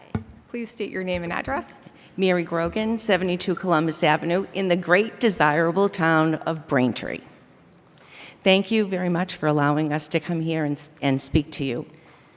I know that over the last few weeks, you've heard many arguments for and against changing the variances in our town to accommodate cannabis grow companies that want to open in Braintree. This change will affect the 4 areas of Braintree that are zoned as highway commercial. That means that even though there can be grows in other parts of the town, these 4 areas will also now be eligible. I have listened both in person and many times over on BCAM to Flower Express's presentations. What bothers me is that they are asking our town to make permanent changes when they cannot definitively tell us what products they will use, what vendors they will use, or give us a timeline on when monies will be given to the town. To be fair, they did mention that they want to use state-of-the-art products, but they also mentioned that it could be between 50 and 80 weeks to get these supplies. What happens if during the supply chain issues, because of supply chain issues, and they are in the middle of construction and can't get the products they need? I know that they will have to comply with all agreements made with our town, but these are different times. Will they stop construction? Will they put in inferior products? People are adding additions, doing over backyards, renovating their houses, and I know several residents waiting for materials because of chain supply issues, and their projects have just stopped midway. This is a business decision for them, so what will they do? During the first meeting I attended, a gentleman stated that the wastewater would be held in non-corrosive containers, and at the next meeting, a different gentleman said it would go down the sewer like the toilet water. Which will it be? They are talking approximately 22,000 gallons of wastewater a day. To put that in perspective, that is enough water to fill a 16-foot by 35-foot swimming pool. Can our infrastructure handle that? If no, who pays for it to be updated? According to the water department, due to a lack of water, they have not been able to flush water hydrants in our town for the past 2 weeks. Our reservoir is down over 70%, and outside water use is restricted to the hours of 7 to 10 a.m. and 6 to 9 p.m. But Flower Express can throw away 22,000 gallons of water per day. They say that they're going to use reverse osmosis. What they don't tell you is that means that 1/3 of their water will be recycled and 2/3 of it will be waste. They also mentioned that rainwater would be used for the restrooms. Braintree receives approximately 50 inches of rainwater per year. It was mentioned that they wanted the building to be LEED certified. They said they wanted to achieve the highest rating possible for an existing building, which would be platinum. But they are hoping to meet the minimum requirement because of the age of the building, which is 47 years old, not the 100 years they mentioned. I also have questions regarding the monies that they are going to be giving to the town. What they don't tell you is that first they have to get their permits, their licenses, they have to rehab the building, then they plant. It's 150 days for each plant from seed to trim. After the 150 days, then they have to send samples out to the state labs to be tested. That can take as long as 40 days. They can't do anything with that product until they get the okay from the lab. Once they get the okay, then, and only then, can they package, produce, do whatever they're going to do to make their products. I don't even want to go into the 3% and all that because that's really been covered this evening, so I'm just going to skip over that part. But Braintree is a desirable town. You and every committee, as well as the townspeople, have worked very hard to keep it that way. Even with mortgage rates going up, houses sell in hours, not days, weeks, or months. 30 seconds, We would Ms. like Grogan. to keep it that way. And we know that it's desirable because they're willing to spend $45 million on a building to rehab and open in this town. My husband and I recently visited 3 cannabis grows to see if there was odor coming from them. The first one was in Quincy, and there was definitely odor coming from it. The second one was Netta in Franklin, and you smelled it before you saw it, a very strong odor. The third one was yesterday. We went to Taunton, to the Commonwealth Alternative That's your time, Care. Ms. Grogan. Okay. You could smell it. Thank you very much.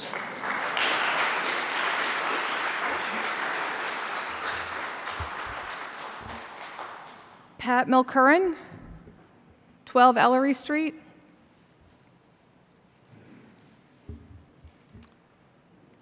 Welcome. Thank you. Good evening, Mr. Council President. Good evening, Council. Thank you for giving me the opportunity to speak. My name is Patrick Mulcaran. I live at 12 Ellery Street. I've been a resident of Braintree since 1994. I'm in strong support of the project. I think the revenue is too much to give up, and I think the jobs along with it also a big bonus. As a building trades guy, I pride myself on what we do for the community. You know, I've heard some comments in the past, but just let everyone here know we will be having a food drive here on September 24th. We have them multiple times a year. We have toy drives, all kinds of stuff like that. And that's it. In support of the project. Thank you very much. John Mullaney, 89 Herbert Road.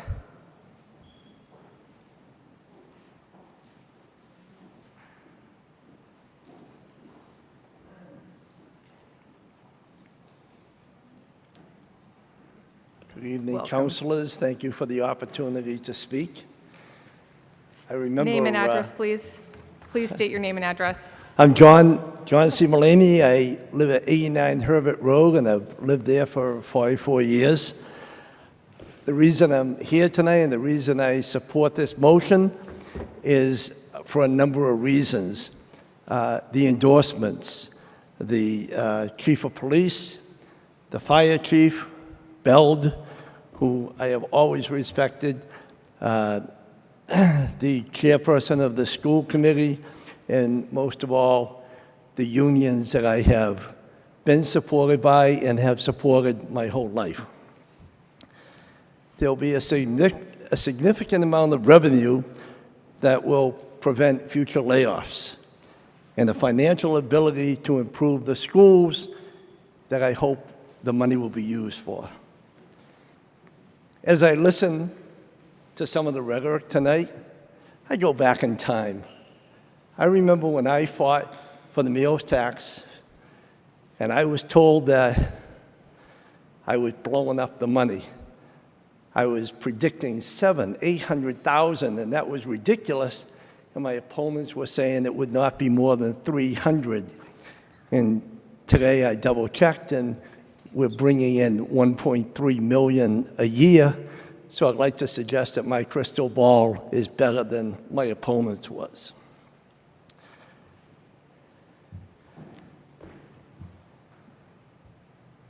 As I walked around from people for the last 2 or 3 weeks, I asked about ideas, and one idea was to put over 55 housing into the location in question. And I've been an advocate of over 55 housing for a long time, but not beside a train station and across from a transfer station. I'm well over 55. It's not the location I want to live in.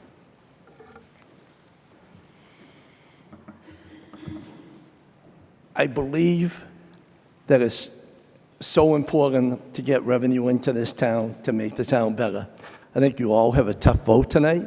I appreciate whatever way you vote, but I do support it, and as a longtime resident, I can say I don't smoke marijuana, I don't do drugs, and I support this. Thank you. Thank you, Mr. Mullaney. Jane O'Brien, 130 Franklin Street.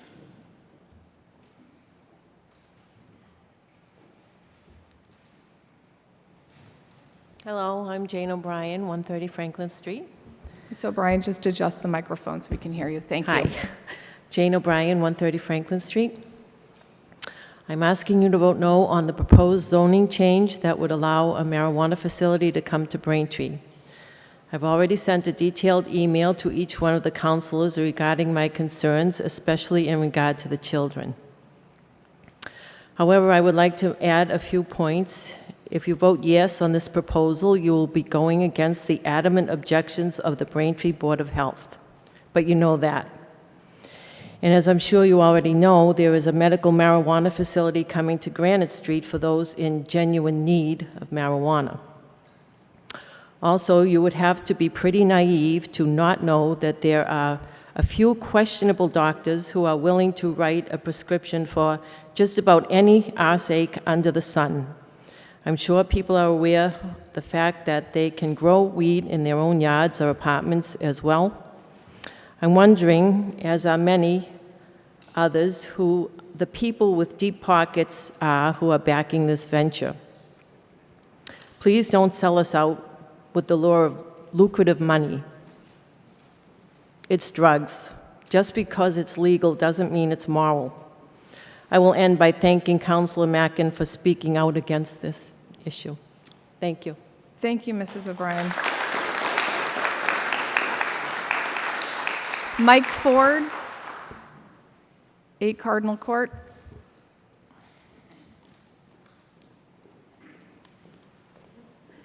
Mike Ford, 8 Cardinal Court. Thank you, Madam President, members of the council. I'm here tonight representing the Braintree Electric Light Department, as well as being a resident of the town of Braintree.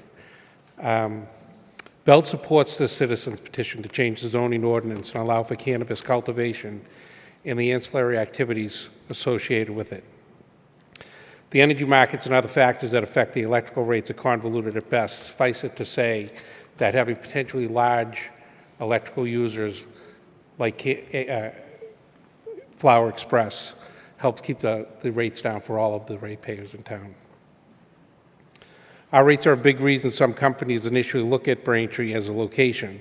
Of course, there are other factors, but when you look at Braintree rates at 14 cents a kilowatt hour, and next door and surrounding communities at 28 to 32 cents a kilowatt hour, that kind of speaks for itself.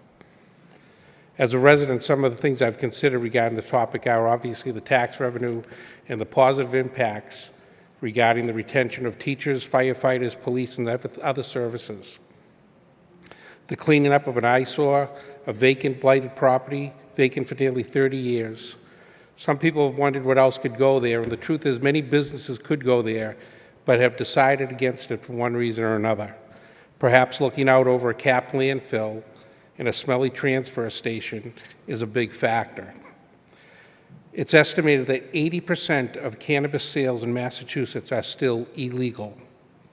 And I bet Braintree has some adults that contribute to that, as well as buying legally in surrounding towns. If this ordinance changes, that will continue to be true. Still, no retail sales in Braintree.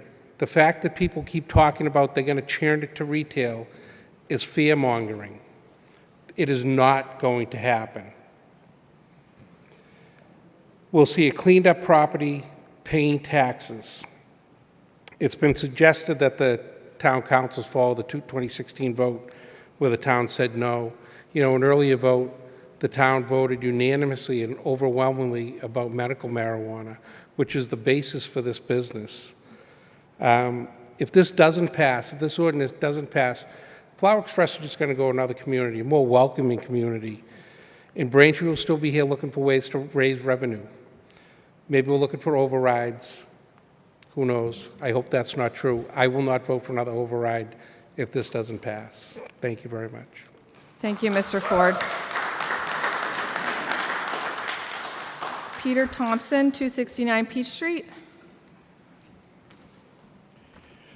Thank you. I'm Please Peter state Thompson, 269 Peach Street, Braintree, Mass. Mike was just speaking about what wasn't going to happen. I'm going to tell you what is happening. Braintree Public Schools are inundated with marijuana. They're having humongous troubles in their bedrooms. They're smoking, whatever those things are called, those little puffers, whatever they are. Our schools were overrun. I called up a city councilor. I'm not going to mention her name. And I was talking to her. She used to be on the school committee. And I said, it's the schools, they're overrun. She goes, oh, that's been going on forever. I go, that's your answer? That's your answer? That's your answer. So then I start calling around, and I've had the pleasure of talking. Some might not have been too pleasurable with me, but I spoke with a bunch of people, and you get this feeling. It's sad. It's a sad feeling because our children are getting overrun, and we're going to say to them, here we go. Go ahead. It's all right. It's all right. Up on this board it said, we're a no town. No means no. But, okay, now you guys are the deciders because we voted no. Now you guys are going to decide. So the no is going to go to the yes, and then the yes is going to bring it back to the no. Our kids are smoking dope in our schools like it's their job. People are driving up to my street corner. I smell it every day. I called up the head of the school committee, and we had quite a conversation. First 10 minutes, she was pretty good. She was right at it. It's legal. It's this. And I said, look, as a private citizen, I don't care what you do. But as a head of my school committee, who the hell do you think you are saying it's okay? It's not okay. We tell our kids no. Oh, yeah, we need money. No, we don't need money. We need better leaders. We need people to stand up. We need you people to stand up. Don't sit there and say, well, we can't. I talked to the mayor last night. I said, Chuck, what are you bringing for business to Braintree? What the hell are you doing? He goes, we're bringing a Chick-fil-A. I go, great. We can smoke some pot. We'll go to the Chick-fil-A. It'll be great. We're going to have a ball. Come on, will you? You guys got to do better than this. This town's better than that. John Hancock, John Quincy Adams, John Adams, Watson, Addison. Now I got Cheech and Chong. What's next? What are we going to do? What do you want? What do you guys want to do? Stand up and do a better job. You guys wanted to get elected. You said to me, I got elected because I wanted to run because no one listened. We're listening. Lead us. Lead us. Dave Ringus, you work on the, what do you do for a job? You work on the courts? Mr. Thompson, no personal. No, but it's a chat we had. He worked at a job. He works at a job with children. If it wasn't for drugs and alcohol, you wouldn't have a job. Point of order. You wouldn't have a job. I think that's out of line. What's the matter? I think you're out of line. Why am I out of line? Because you're attacking a I'm council. not stuck in him. He's a good guy. I don't think it's appropriate. It's a conversation that we had. It was a good conversation. It wasn't a bad Mr. conversation. Thompson, we're going to respect the rules of the So council. we had a nice No conversation. personal attacks. It's a true conversation. The next warning, Drugs you'll and forfeit alcohol the remainder are of your overrunning our time. court systems. Drugs and alcohol are overrunning our police department. Our police chief says it's okay because everyone says we need money. He's not standing up for his police officers. There was a shooting the other night up the street. There was a shooting by my house a month ago. There's a shooting at the plaza. There's... Come on, will you? Come on, get real here. You think this is going to get better? Strap in. You ain't seen nothing yet. This town has everything, but we're not willing to use it. Use your head. What are we teaching our kids? Sure, when it gets, I always tell my kids, when it gets bad and it's stupid, don't do something stupid. Let's stand up. Let's stand up and do something that's right. There's so much, that whole Ivory Street could be a great corridor of business. It's sat there forever. Our master planning board, where are they? Where's the master planning board? Come on, guys. You guys are up here. You're our leaders. You're our leader. You're not leading. You lean us down. You lean us down. You're taking us down. Lead us up. If you lead, I'll follow you. I swear to God, I'll follow you to hell if you lead me. 30 seconds, Mr. Thompson. I got 40 seconds? 30 seconds. Thank you. I taught my kids a long time ago, you can't always be in charge. But if you follow the right person, you'll do all right. You can't always be right. Right people aren't always right. Wrong people aren't always wrong. I taught my kids that. Lead us. Be the leader. Or do something else. Come on, man. You can do better. We can do better than this. Thank you.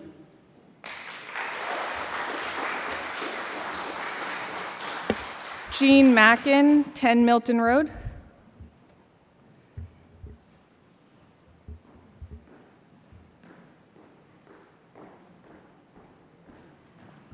Jean Mackin, 10 Milton Road.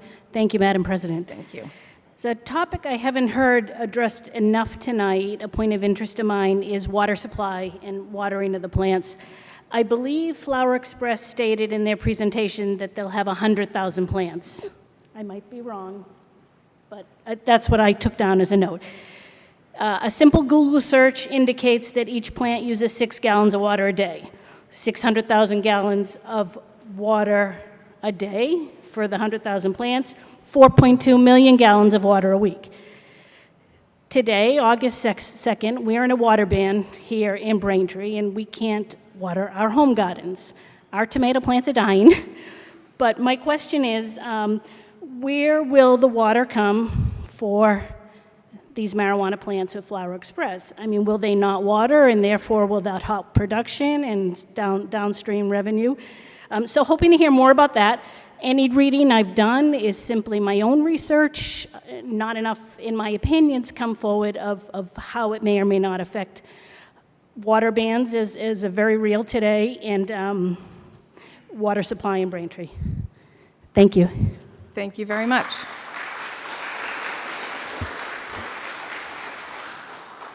Lynn Santangelo.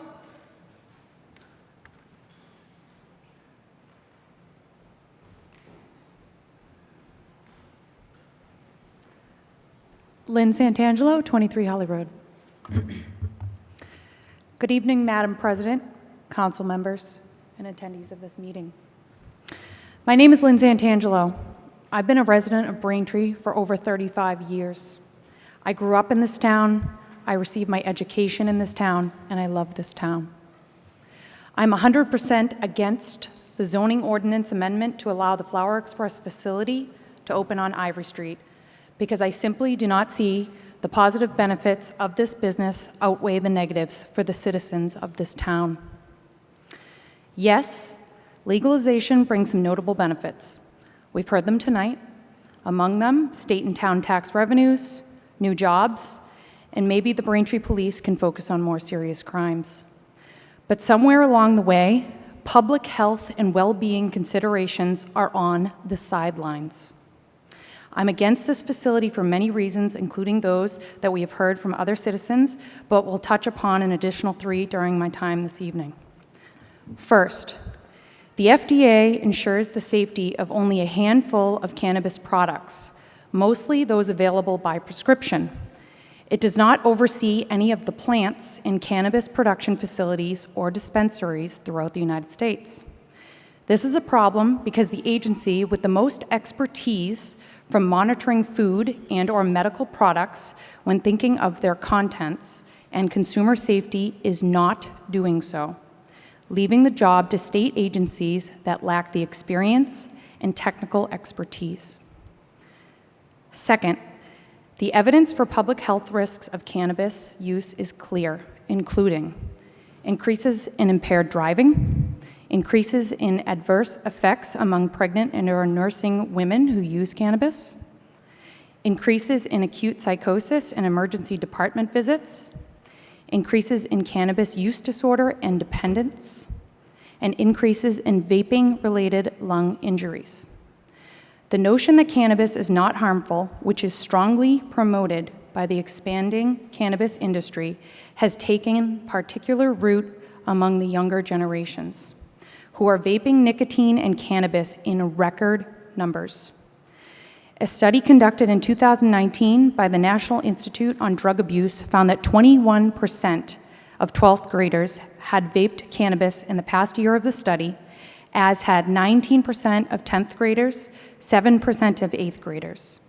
And while delivery may not be happening in Braintree by this establishment yet, residents can easily purchase these products just going over the town line. Third, the traffic on Ivory Street as an off-ramp from Route 3 being close to the location of the MBTA and upcoming construction of the old Motel 6 site makes this a very congested area as it is. Bringing more vehicles and traffic to this area is simply not a good idea for traffic and the well-being of the residents of this town. To me, it is clear that the negative outweighs the positive for this facility, and I'm 100% against the zoning ordinance amendment to allow the Flower Express facility to open on Ivory Street, because I just simply do not see the positive benefits outweigh the negatives for the tax-paying citizens of the town of Braintree. It is our responsibility to keep the town of Braintree a safe and great place to live for the current and future generations. I want to thank you for providing me the opportunity to speak tonight. Thank you very much.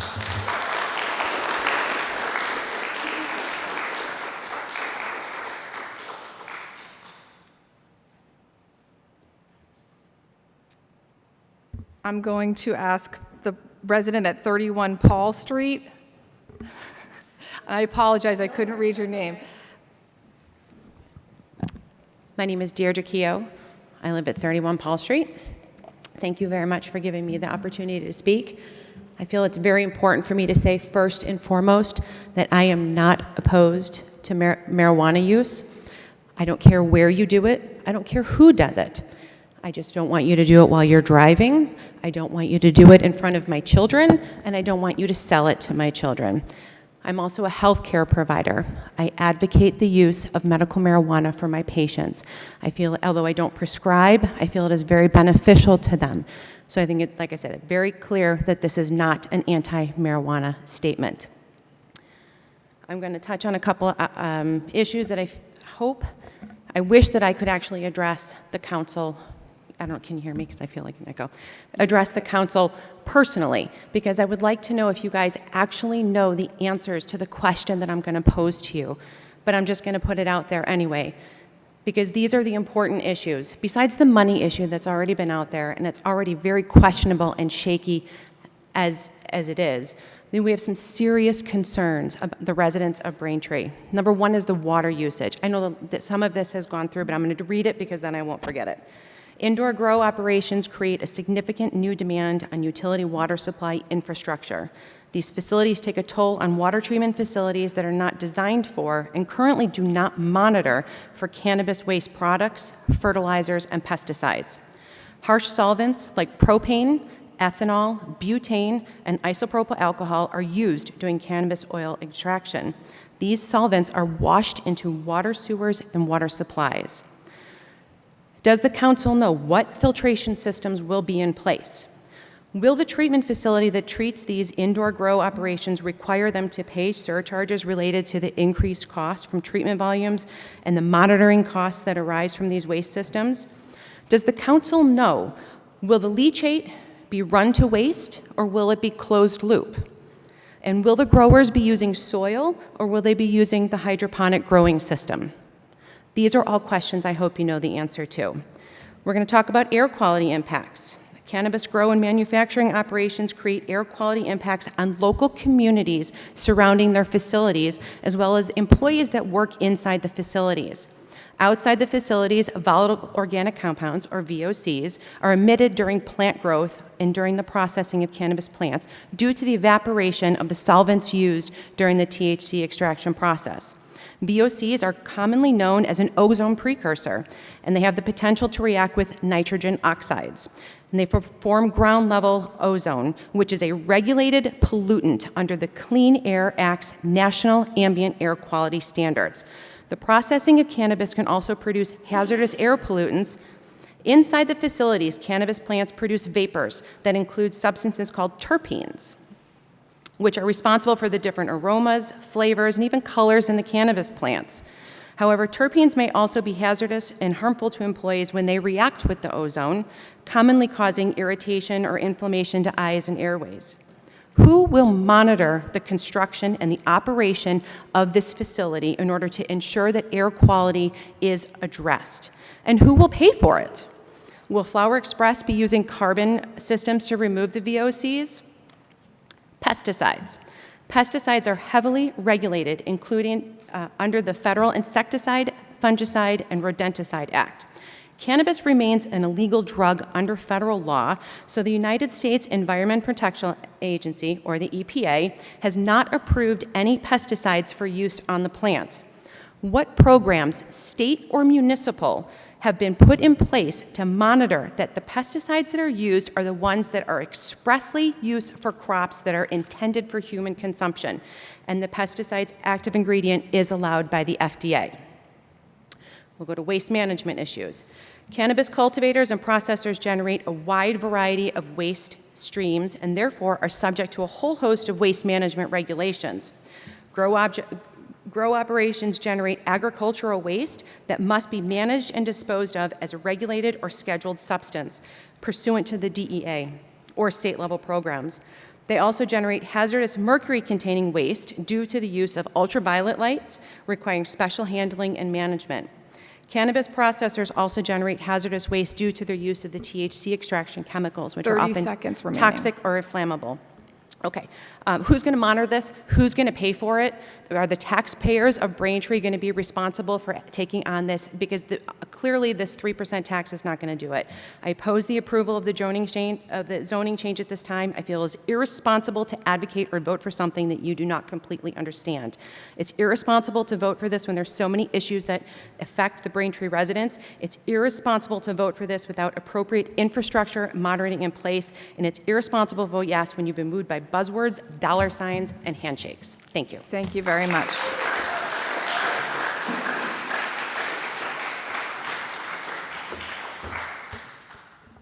And again, I apologize. I'm going to ask the person from 100 Grossman Drive if you're here. Thank you very much. And sorry, I have trouble with the handwriting.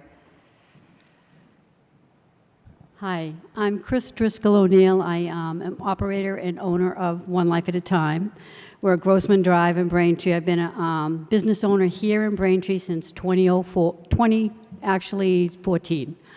So this is important to me because I actually work with people in recovery. And I also have a son in recovery.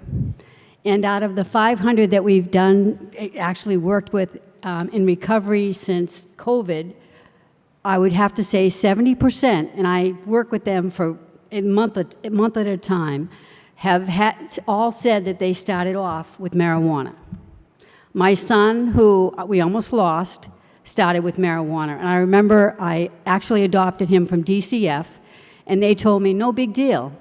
He can get high because he's gone through so much stress. The thing is then he became a heroin addict. My only concern is that, do you realize by having something like this, that that's going to encourage young people to think this is okay, and it's not okay.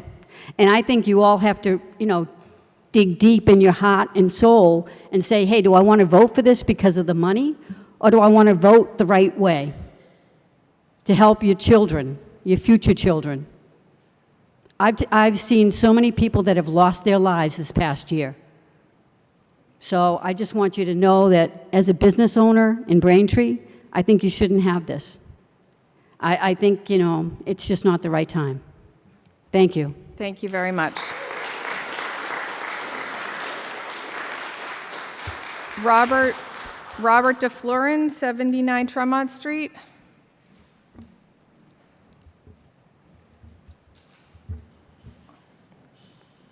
Thank you. Welcome. Thank you for the opportunity, councilors. Please state your name and address for the record. Robert DeFlorin, 79 Tremont Street, right over there. I stand in opposition to this, and I need to give you a little background. I worked on the MBTA until 16 years ago at Cabot Shops. Marijuana use wasn't common over in that shop. It was more of a pub culture over there. We had a small number, but there were 4 people that I would say were psychologically addicted to it. One was able to quit with help from Alcoholics Anonymous. One was a foreman with 20 years' experience who lost his job. 2 others were recent hires who couldn't quit, probably the best job they ever had, with benefits, and they lost their jobs. So 1 out of 4 was able to quit. So it is psychologically addictive. After I retired, I fulfilled a lifelong dream. I wanted to help people psychologically.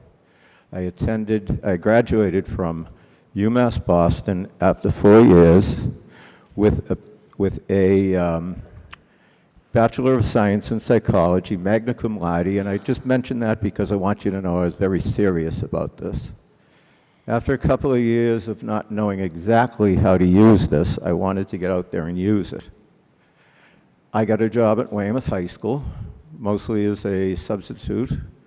Linda Nadia worked in the office, recognized my love of the special ed kids, and she found me full-time work. And the first year was a baptism by fire. One of the boys that I worked with, severe problems, also used marijuana. It did him absolutely no good. His calming music, which was allowed by the Department of Psychology there, was Du Hast. I don't know, anybody familiar with industrial music? So I think sometimes people in the schools make mistakes, but that's only my judgment. I had a boy for a while who had drug problems. They took him away from me. I was able to keep him interested. I was able to sympathize with him. They gave him to somebody who I considered very inappropriate. Within 6 months, I think, he was dropped out and died of a drug overdose. I attended his wake in Marshfield, and it was one of the saddest things that I've ever done, because I really liked him. I don't know if you're aware of this. This is a report from the American Psychological Association. It's based on a longitudinal study, which means a 20-year study. They checked IQs of people who used marijuana, and they found people that used marijuana consistently got a deficit. They tested them at 18, 21, 26, and 32. They found that there was a 6-point deficit in their IQ if they were using it consistently. I don't know if you have a child who is not average, so he will become sub-average if he gets into it.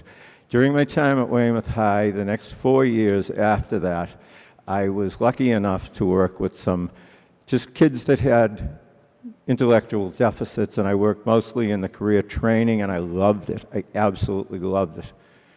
The last year I was there, the boy had physical as well as mental deficits because he had gotten Lyme disease, and it's a syndrome they call PAMDAS. and he was out almost every other day. Some of the teachers didn't believe that he was really that weak. So anyways, I convinced many of them that he was that weak, and they started using me, among other things, as a substitute teacher, but also they used me to sit outside of the bathrooms to limit the number of students that could go into 3.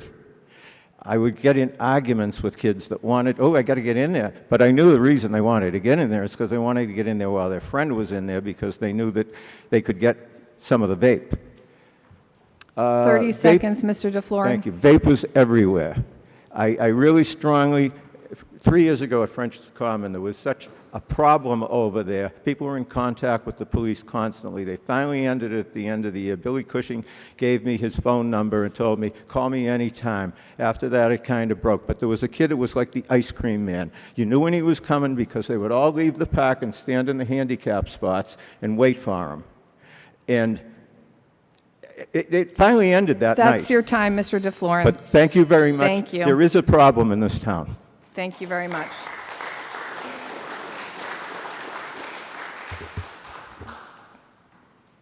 We have Mark Kurtzberg, 42 Hollingsworth Ave. Welcome. Thank you. Good evening. Mark Kurtzberg, 42 Hollingsworth Ave. Good evening, Madam President, members of the council.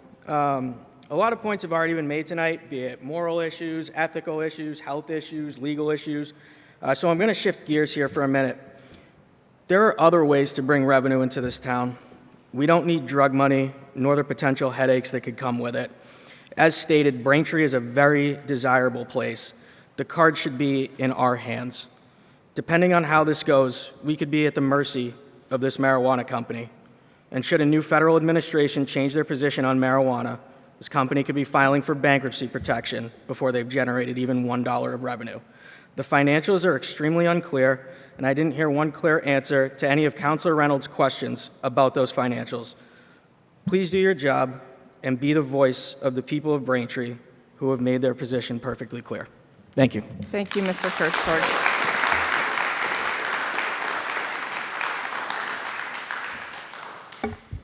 I do not have any other members of the public who have signed up.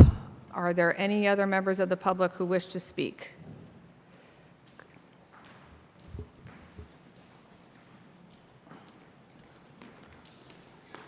Welcome. Please state your name and address. Martin Mulcaran, 28 Ellery Street. I apologize if I seemed unprepared. I wasn't planning on speaking tonight. This is special for me because I was born and raised in Braintree, but this is my first public meeting as a homeowner. My fiance and I closed last month. Congratulations. Like I said, I was born and raised in Braintree, and when we were looking at homes, we looked all over the North and South Shore. And I came back home to Braintree, and like my parents before me, it's for the driveway, it's for the proximity to the city, it's for the schools more than anything. I'm a product of Braintree Public Schools. And I want to live here for the next 40 years as my parents did before me. And I think that this project, along with other projects of the economy of the future, are the way to go, and I am very supportive of this initiative. We all know brick and mortar isn't what it used to be, and Braintree has been so successful as a town and affordable and a great place to live because of the plaza and other entities. The economy of the future is something that needs to be invested in, and I believe this project is one of the first steps in the economy of the future and Braintree maintaining to be one of the most desirable towns in the state to live. And I think this project, along with the other projects that will become from this zoning change, is the right way to go for families like me who want to be here for the next 40 years and have generations. Thank you. Thank you very much.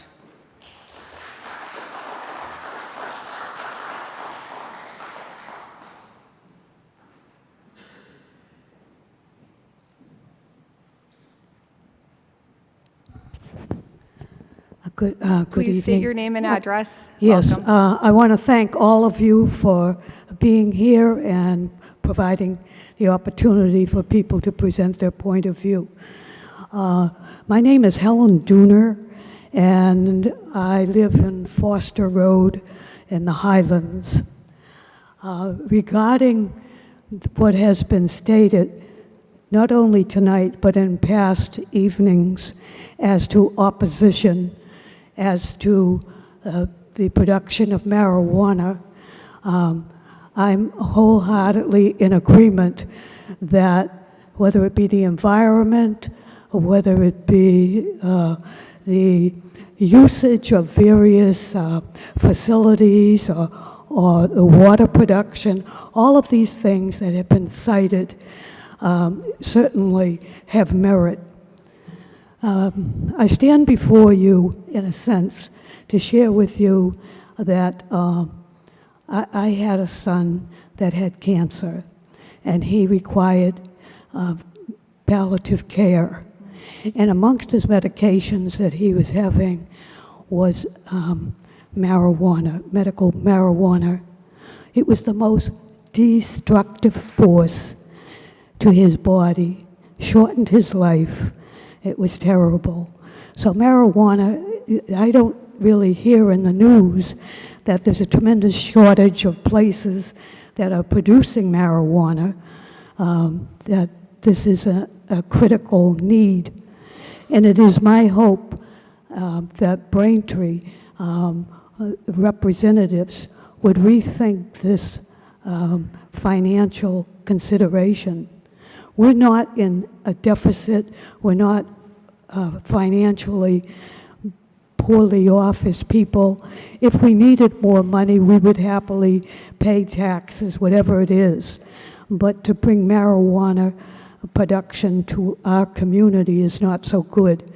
I don't know if any of you have ever had any opportunity to sit in a restaurant and to have someone who is a marijuana user sit beside you. And I raise that as a question. Not a very pleasant experience. You wonder what happened. So I'm simply saying, until you've experienced the smell of somebody using marijuana, there is something else too. And I come back to what one of the first speakers raised a point about the environment of his home that would be altered due to the smell of marijuana in the community. And I think that is a cogent point. Once again, I thank each of you for the opportunity to stand before you, and I thank you for your services. And as the gentleman over here made a point, you're the leaders of the community. Fill those shoes. Take a strong position. We do not need marijuana in this community. Thank you. Thank you very much.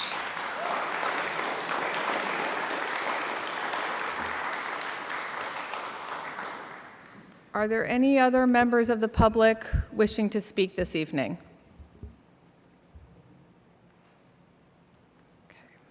Okay, seeing none, that will conclude our public comment hearing. And again, it is not easy to come up to the podiums. Thank you to all who participated and gave your thoughtful comments this evening. At this time, I'd like to offer any members of the council who would like to speak on Order 22015. I'll recognize Councilor Maglio. Okay, so thank you very much for this opportunity. Thank you to everyone who's here tonight. Your presence tonight at previous meetings, the letters you've sent, your activity around this issue has been personally exciting to see people getting involved in their town and decisions that are being made in their town. One of my most important values is around transparency. And so I'm going to talk a little bit about how I arrived at my decision and share that with people. So one of the things that I did is I made sure to attend every single meeting, every single hearing. I've spoken to opponents, I've spoken to proponents. Many of you I've been able to get back in touch in email, in texts. There's still more coming into our mailboxes, and so if I haven't spoken to you, I will, regardless of what happens tonight with the vote.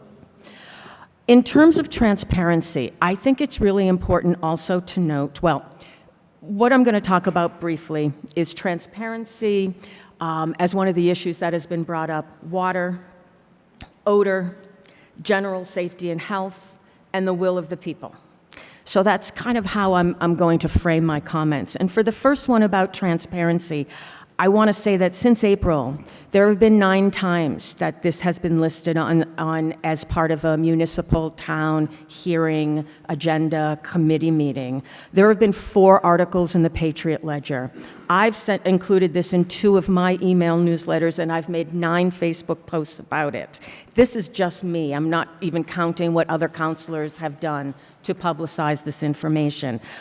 So there's been nothing hidden or covert about this since April. It's been out there, it's been public, it's been a matter of conversation. Now, it does take work to stay involved. And sometimes it's hard. It's hard to know what's going on. It's hard to know where to look to get the information. So one thing that I would offer to everyone, anyone, is to please follow me on social media or sign up for my email list, and I would be more than happy to share anything I know on the basis that I do. Water. Water has been a very good point that has been brought up.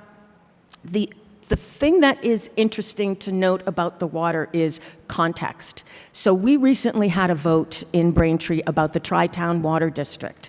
And the Tri-Town Water District has a 50,000-gallon trigger. That's the trigger which requires a review, a special authorization. This facility is not near that trigger. So this or any other facility that may be coming in that may be at the 20,000 mark or the 40,000 mark, it sounds like it's really huge, and it may be in terms of whatever context you're using to measure it, but it does not hit that danger threshold of 50,000, which Randolph, Braintree, and Holbrook have determined as that level. Odor control. I've done a lot of research on odor control. I have visited other cannabis facilities, cultivation facilities. I've found reports on mistakes they made in Lowell, and I have looked at everything I can as someone who wants to make sure, because as part of this decision, I would never vote for something that might be down the street from someone else that I wouldn't vote for that would be down the street from me. So in using my threshold, my filter for this, filter as actually the key piece of this is the hospital-grade filtration systems, the redundancy of the carbon filtration they're going to use, the buffer between the exterior walls and the growing room with a sterile zone for all workers to gown up. There's odor control inside this facility, inside the growing room, outside the growing room, outside the building itself. And it's hospital grade. And I believe them when they share this information with us.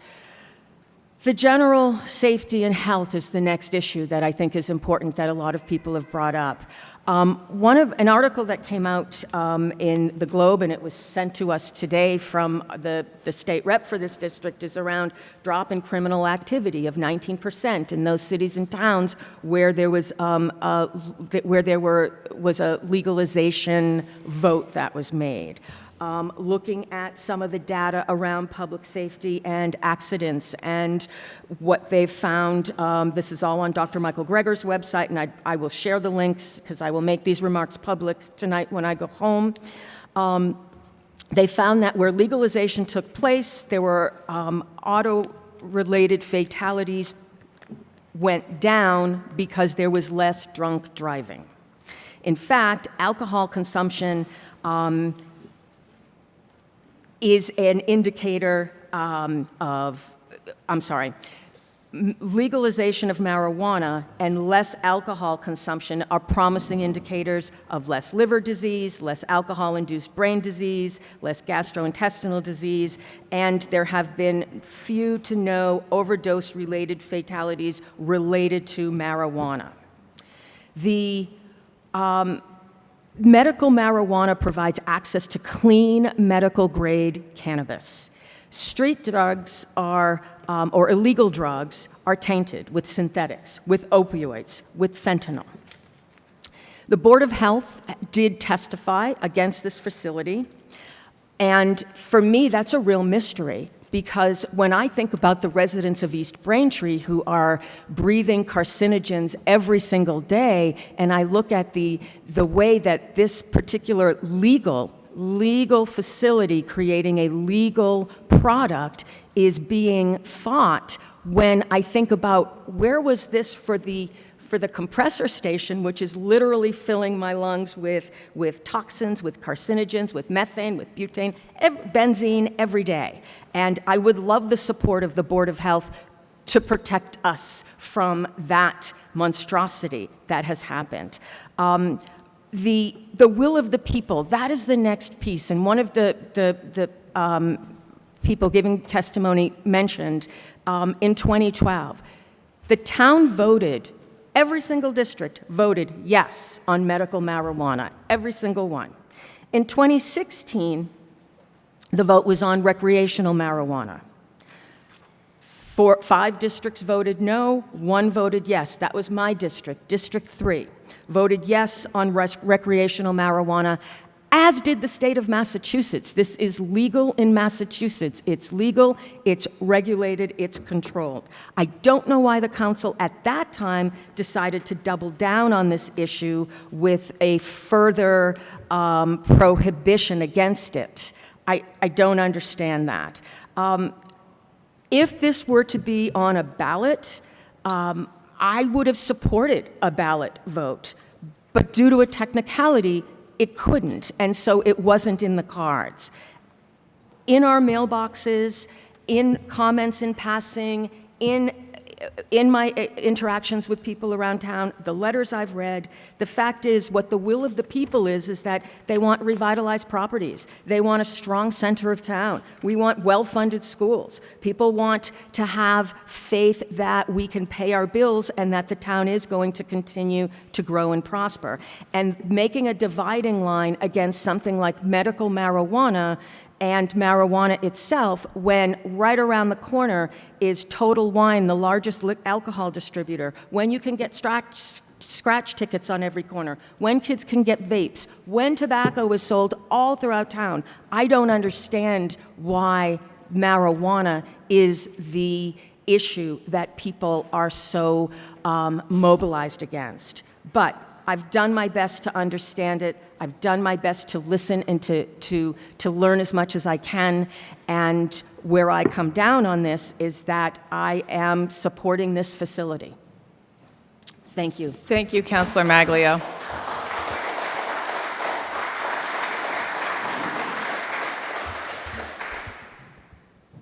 Councilor Flaherty. Thank you.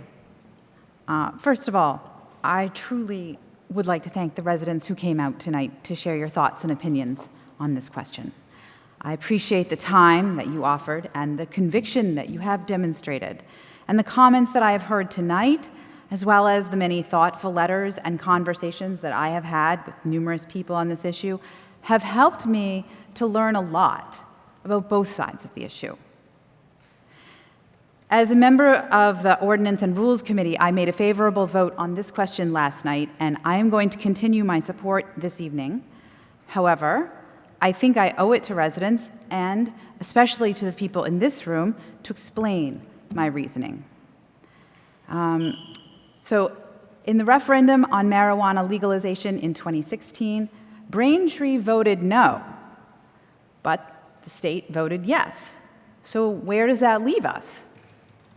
The conclusion I've drawn is that, regardless of our feelings about it, marijuana is now going to be a part of the landscape we live in. So, the task of this community now is to figure out how to thrive in this altered landscape.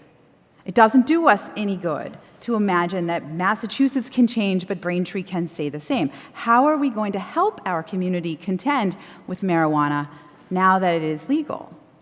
I posed that question to a good friend of mine. And here's the story she told me. She has an aunt and an uncle who live in Western Massachusetts. And a number of years ago, they were approached by a cell phone company who offered to pay them $1,000 a month for the next 25 years to place a cell phone tower on their land in a backfield way behind their house. Now, that's enough money to really change their lives. So they thought about it, but ultimately they decided that they would decline because it was an eyesore, and they didn't want to burden their neighbors with it. I think that was a wonderful thing for them to do. So they informed the cell phone company of that decision, and the cell phone company promptly went next door to their neighbors and gave them the same offer, and the neighbors were only too happy to accept it. So now there's a cell phone tower eyesore that her aunt and uncle look at regularly and for which they are not compensated at all. So the story is relevant because this company, Flower Express, is going to build somewhere. We're not opening the door specifically to any particular business. I wanted to be clear that this ordinance permits a business like Flower Express to make an application to the planning board for a special permit. However, they're as good an example as any. So their leadership is smart. They're highly professional. They have a sound understanding of the market we're in, the legal requirements about it, the technology that they need, and they have a solid business plan to see it through. They want to build here. But if they don't build here, because we don't pass this tonight, or if the planning board declines their application, they will just go someplace else. Either way, they're going to be a substantial supplier for this product because it's legal now.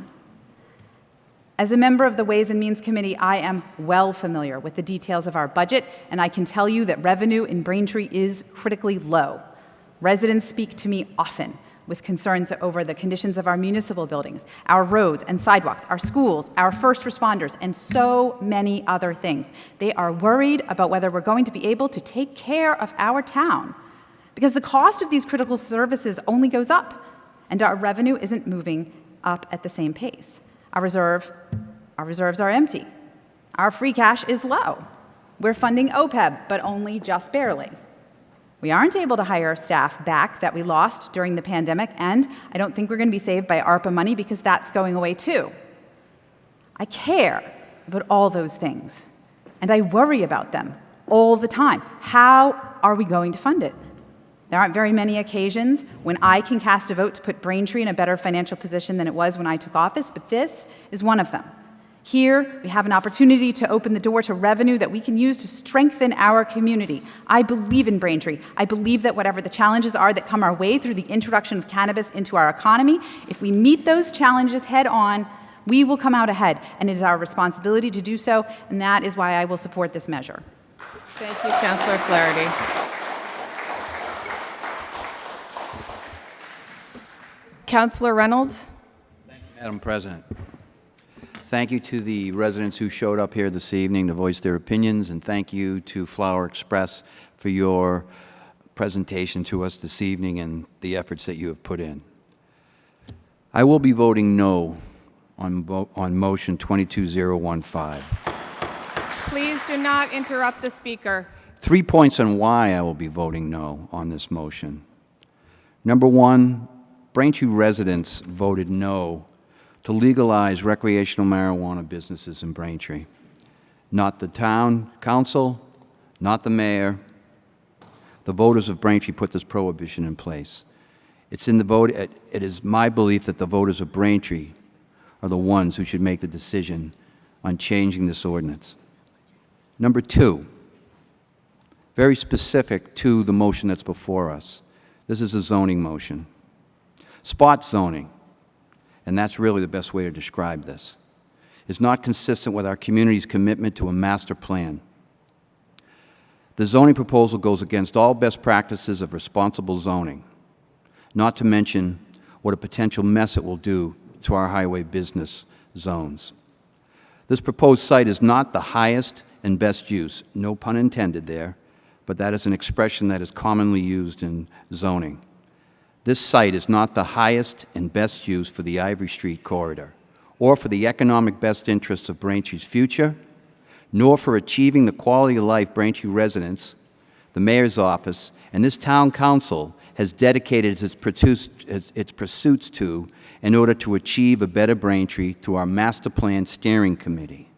We invested money in this process and time, and we are throwing it away by doing piecemeal zoning. Number 3, the applicant is a new business and a nascent industry, and a business that has yet to present their 5-year business plan to us, the community, and I do know and I will acknowledge it is out on a site, but it has not presented formally to us. The projections quoted in the previous presentations have not been convincing. Braintree has been told what Flower Express would like to do. We have seen no business cases showing how they intend to do it. We have just had the state legislature pass new cannabis industry rules and enhance the oversight capabilities of the State Cannabis Commission. The governor's office hasn't even had adequate time to read the legislation, and we, the Council of Braintree, are being asked to make a significant investment into an industry that is undergoing significant changes as we speak. The promised revenue is based on incomplete data and promises that the business venture will be highly successful. We are not provided with any verifiable data nor any risk assessments that will enable Braintree to best understand whether these promises of $6 million or up to $6 million are even viable. My position is very straightforward on this impactful change to Braintree. The voters of Braintree put this prohibition in place by a ballot question, and it is right that the voters of Braintree should be the final arbiter to have the final say on changing the existing prohibition on establishing marijuana businesses in Braintree. The Town Council should defer to the voters and not override the original will of the Braintree voters on this basic democratic right. Motion 22015 is a vote to change a zoning regulation. The evidence and considerations we are here to review should be limited to zoning and location only. Having served on the Braintree Planning Board for 12 years, I understand better than most the intent, the scope, and impact of zoning decisions and how those zoning rules govern use and proper location to achieve the needed balance of local economic vitality and the promotion of our municipal quality of life. This proposed zoning amendment does not come close to meeting the standards of a highest and best use. A change in zoning for the Carter Rice lot will amount to spot zoning and will accomplish the exact opposite of creating responsible zoning that we as the town badly need in order to create proven, reliable, and recurring tax revenues for decades to come. Not just an unpredictable promise of impact fees that will be limited to only 5 years, and I know that change is pending, and will end up to costing our community the ability to maximize the economic and quality of life potential this location and the area offers. To allow this use of the Ivory Street parcel is putting the cart before the horse and distracting our community from achieving a truly great opportunity to control growth and change on our terms and in a maximum fashion. We need to keep our eye on creating highly reliable revenue through zoning and not fall for the allure of an unproven revenues at this point in time. This proposal is a case of possessing no vision for Braintree. Thinking bigger will create greater economic growth across all of Braintree, not just one parcel. The beneficiaries of this taking of a larger view will benefit residents, our tax revenues on a long-term basis and reliable basis, and create more jobs than just one project will. Our town is in need of more tax revenues, and we should also be focusing on the existing businesses that have shown year after year the ability to generate tax revenues our community depends on. As an example, the South Shore Plaza, which was mentioned by another speaker this evening. They have been our highest paying taxpayer for decades and have been a responsible corporate partner to Braintree for over 60 years. Its business model needs to evolve with the times. I can cite numerous case studies supporting the changes needed, and the businesses, and numerous that are within 15 miles of Braintree and that are possible for the South Shore Plaza to reverse the worsening trend of lost business and revenue due to our town's unwillingness to engage with its ownership to change with the times and benefit our town and neighborhoods. The proposed cannabis growing business does not come anywhere close. This proposal, or its ability, ever will to replace $6 million in recurring year-after-year growth that the plaza, as an example, provides for our town. We should focus on the bird in our hand. The Braintree residents voted to put this prohibition in place, and it should be the Braintree voters who vote to change the vote. The piecemeal zoning proposal before us this evening is the worst way to responsibly plan for Braintree's future, economic health, and create a better quality of life for our residents. These are the reasons I will vote no on motion 22015. Thank you. Thank you. Thank you, Councilor Reynolds. Councilor Mackin, second. Thank you, Madam President. I would like to thank all the residents for speaking tonight, and to follow up some comments. I appreciate what Mr. Reynolds just said, and it's been brought up too, that the rezoning of an entire large area of town for the sake of one business really just doesn't make sense to me at all. Other comments that were brought up, the water supply, I know the answer is that it's going to be okay, but we really don't know that. We haven't seen that yet. Same thing with the money. The company's telling us everything's being okay, and frankly, I don't believe that at all. Now, it was brought up the issue of, marijuana and kids in school, and I don't think it's, I've never made it a secret of my history with addiction, and that I'm sober now, and yeah, there is a problem with drugs and alcohol in Braintree among the kids, and I know that because I was one of them. And I cannot tell you how irresponsible I think it is that the head of the school committee and other school committee members would come out and say, marijuana is the solution to our problems. That is absolutely ridiculous. Just because Total Wines has a store here doesn't mean we're going to let them sponsor the prom.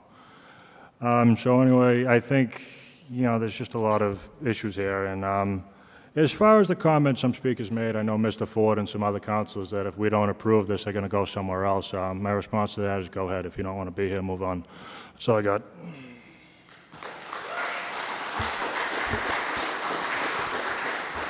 Thank you, Councilor Mackin. I'd now like to ask if Councilor Hume. Yep.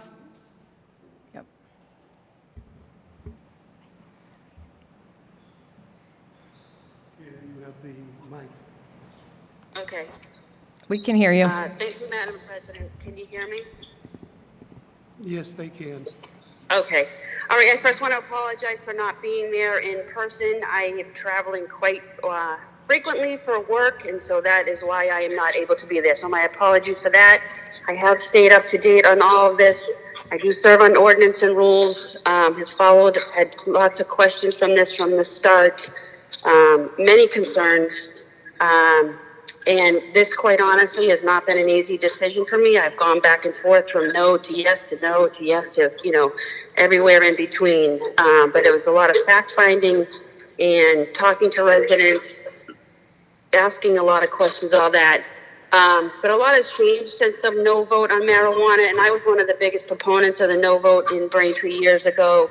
Cannabis Control Commission is now in place and overseeing a legal business, law-abiding and tax-paying businesses who operate marijuana facilities across the Commonwealth. That wasn't the case when the vote no came about. Cannabis Control Commission was only a vision. It was a site. It was no details on that. Marijuana is now a regulated product. There's no concern of marijuana being laced with fentanyl where it's legally sold within these facilities. There won't be any recreational sales of marijuana. That's not what this zoning amendment is proposing. The odor control was a big issue for me. The business at hand here, Flower Express, has provided all the details on the state-of-the-art equipment that they will use, and I'm confident with the odor control. As far as traffic, I know there's 5 times a year, if I'm not mistaken, in the distribution of growth. So 5 times a year, vehicles will be leaving that parking lot. We heard from Beld, and one of my questions and concerns from Beld was how much would the town be getting for this, and how much will it weigh the cost and benefits of electricity use? And Mike Ford, you heard from tonight, but he also sent an email on behalf of Beld that the large kilowatt hour sales from a business like this, and I'll quote, would keep the ratepayers safe from the volatility of the electrical markets and keep the rates as low as possible, end quote, for the taxpayers, for the residents of Braintree. We also heard from police and fire. One of my big concerns in the beginning was this will be an extraction facility.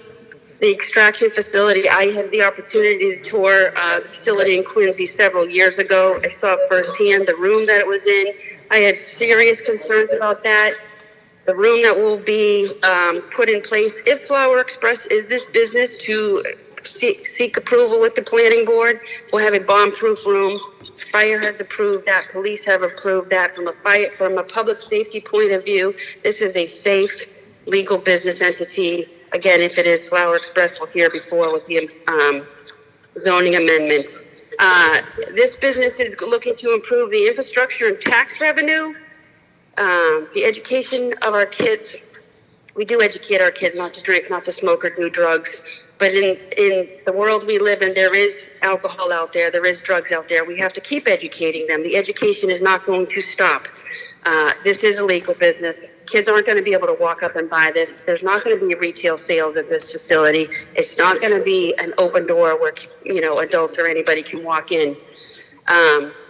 I've heard from a lot of people on this subject on both sides, and as previous speakers noted, I appreciate the debate. I appreciate the level of respect on both sides. I thank everybody for that. I thank all the counselors for doing all their work, all their due diligence. This would be allowing a legal business to operate in our town, to provide infrastructure improvement, and to provide an improvement to a vacant and, quite frankly, an undesirable property because it is across the street from a transfer station. It has been vacant for as long as I can remember, and businesses have been approached to occupy this property, and they do not want to go there. There is no other business who's looking to do business there. This property will also create jobs. I work for a union elevator company. There's no conflict of interest here, so I am a proud supporter of union work, always has been. Tax revenue has been talked about a lot. Yes, that is a benefit to this property. And I want to close with to Ms. Ledbetter and your staff. Your presentations were always so comprehensive, very well done. One of the best presentations I have to say in my involvement in the council from a business looking to come and do business in Braintree. Something that hasn't been stated, Ms. Ledbetter stated this early on in her presentation to ordinance and rules. It is a female-owned business. It's a business of a woman of color, and has presented many, many discussions for ordinance and rules for the council, many email questions, many phone conversations. So for all the reasons I've stated above, I will be voting in support of the zoning change tonight. Thank you, Councillor Hume. I would just like to remind the audience members, please, separate conversations can be taken to the lobby just so we can hear all of the speakers. It is a little challenging with the phones as well, so thank you for that. Councillor Ryan? Thank you. I too want to thank all the residents that have come to the meetings on this subject. I appreciate the debate on this. I've listened to everyone that spoke on this. I've read every email that's been sent to me. I've taken phone calls on this. This is an important vote to take. I will be supporting this this facility, this zoning amendment. The presentation that we got from Express Flower was very well done.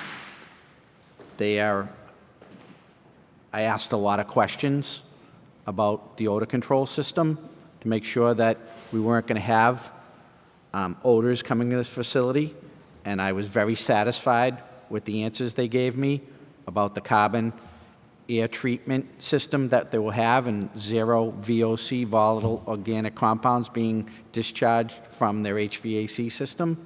And that is something that I know the town of Braintree will be going to check the facility to make sure that part of the system is working correctly. When we talk about expenses to the town, that's going to be one of them, that the town should be making sure that runs correctly. I've heard people talk about water usage at this facility, and I just did some quick numbers. And if we do get $6 million a year in excise taxes from this facility, you know, if we wanted to get that type of revenue, we're talking about another 1,000 units of housing in the town of Braintree. And I've heard overwhelmingly from people in the town of Braintree that they don't want more condos built. They don't want to become a community that is really infringing on the neighborhoods to have condos in residential neighborhoods. And so I've heard that loud and clear from people. And to get this type of revenue, $6 million a year, like I said, you'd have to build another 1,000 units, and that's something that's not going to happen. So while I appreciate everybody is here, I can't say no to something like this, because if you say no to this, you're saying no to revenue that's going to help the town pay for police officers, firefighters, teachers, maintaining parks, rehabilitating roadways in the town. This is revenue that the town right now needs. So people can say we're not talking about money, but we most definitely are talking about money. I've been on the council for since 2008, and I was here when we took the vote to not have medical marijuana cultivation centers, and I voted, and when the law came out to vote for marijuana, I voted no.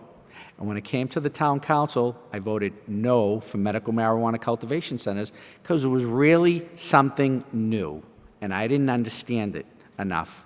I think that the marijuana industry is being properly regulated, and it's legal. It's legal now. So I have a lot more confidence that, you know, voting to approve this is the right thing to do for the town of Braintree. Now, I know we have folks here tonight that are against this, and I respect that, and I've taken this into consideration, but a lot of people I talk to that aren't here tonight support this because we need to find ways to get new revenues for the town of Braintree. A young man came up here and spoke about the South Shore Plaza and the brick and mortar type of retail in the town of Braintree. That is not the future, and we need to look at other ways to get revenue. And I have to take that into consideration as a councilor. I have to do what I think is in the best interests of the town. And I saw the budget last year when we did not fund the school department as much as we should have. And we need revenue in this town. It's 100% the truth. We need revenue. And we have to make decisions, and I've made my decision that I'm going to support this change. You know, we approved an override recently. That was mentioned tonight, too. I don't feel like I can go to the voters of Braintree and say we need another override to pay for the things that we can't afford to do anymore when I'm saying no to revenue sources in the town. I'm not going to do that. I think with the $6 million, I mean, the police department doesn't have any opposition to this. The fire department doesn't have opposition to this. The town leaders, we are the town leaders.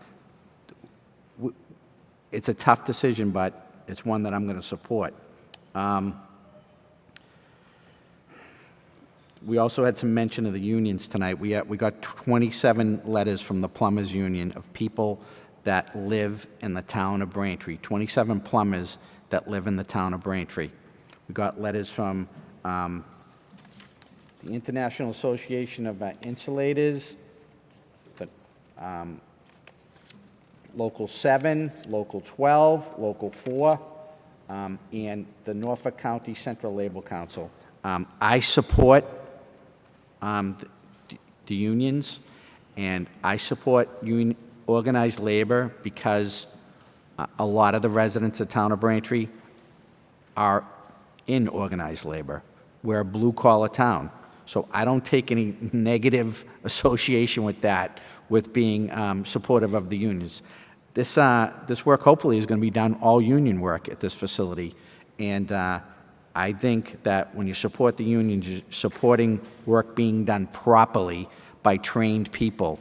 I stood out in front of the town of Braintree with the unions, and we did a food drive earlier this year. And the unions, they give backpacks to the students at the school. So painting some picture where the unions are bad, I'm not going to really, go for that. I support organized labor, and organized labor is a good thing. My father was in Local 103. My mother was in the nurses union. I support organized labor. So somebody speaking badly about it, I think that's silly at best. So I'm going to support this project. The town, we need to get creative.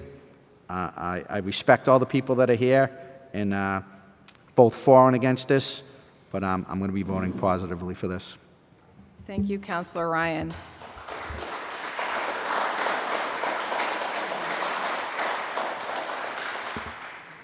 Believe we have Councilor O'Brien on the phone. With 1 second here.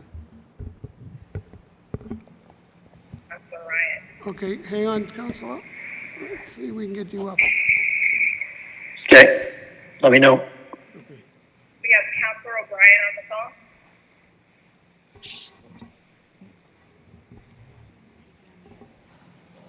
Councilor O'Brien, put your TV on mute. Thank you. I'm ready to roll. Ladies and gentlemen, I am rising tonight against this because I rose against it prior. I believe I've provided enough fuel to question the decisions that so far have been made, specific to the financial aspects of this, both impacts as well as revenue. And as you know, although it was a mistaken motion, it will be made when the public hearing is closed. But I also support the residents of Braintree who voted against this the first time. And if you listen tonight to the presenters, there were vastly more opposition presenters tonight than were proponents. And so I feel that the town is speaking, the town has spoken, and we should be listening to the residents of Braintree, and we should be doing the right thing, and that is to vote this down. I will vote it down if I get my communications lost. Know that that's the way I would vote. However, when we come out of the closed meeting, I'm also going to make potentially a motion, and if it fails, I'll make a second motion, and then we'll see where it goes. But for now, I just want everyone to be clear that I am against this wholeheartedly. Thank you for your time.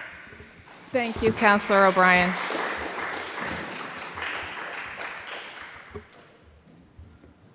Councilor Ringus?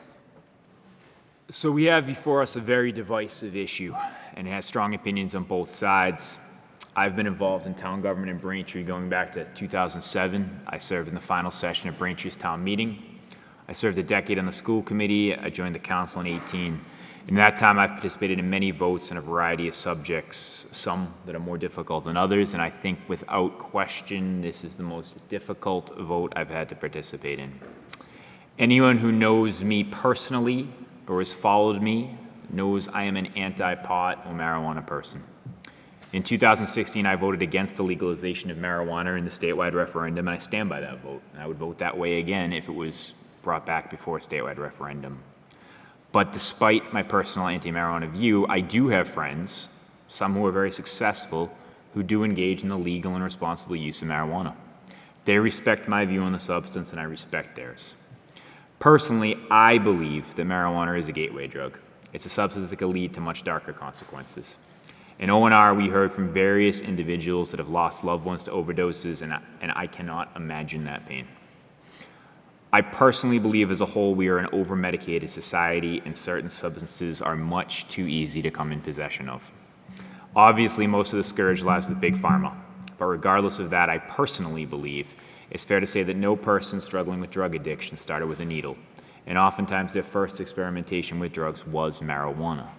So again, I do personally believe that marijuana is a gateway drug for some people. But just as marijuana can cause some to go down a very dangerous path, the same can be said for alcohol. At least one speaker noted on June 22nd that we have various bars, breweries, and package stores in the area. I myself have worked in a part-time capacity in the bar industry for many years. I personally enjoy a beer with friends or at cookouts, and that might not have no ill effects on me, but that same bottle of beer could send someone next to me spiraling down a very dark hole. There's something to be said in that both substances are legal in this state, and why would we treat them so differently? And despite this contradiction, once again, I personally have issues with marijuana. As I look back at that previous paragraph, which I was working on, I noted how many times I said personally, as those views expressed are my personal opinions.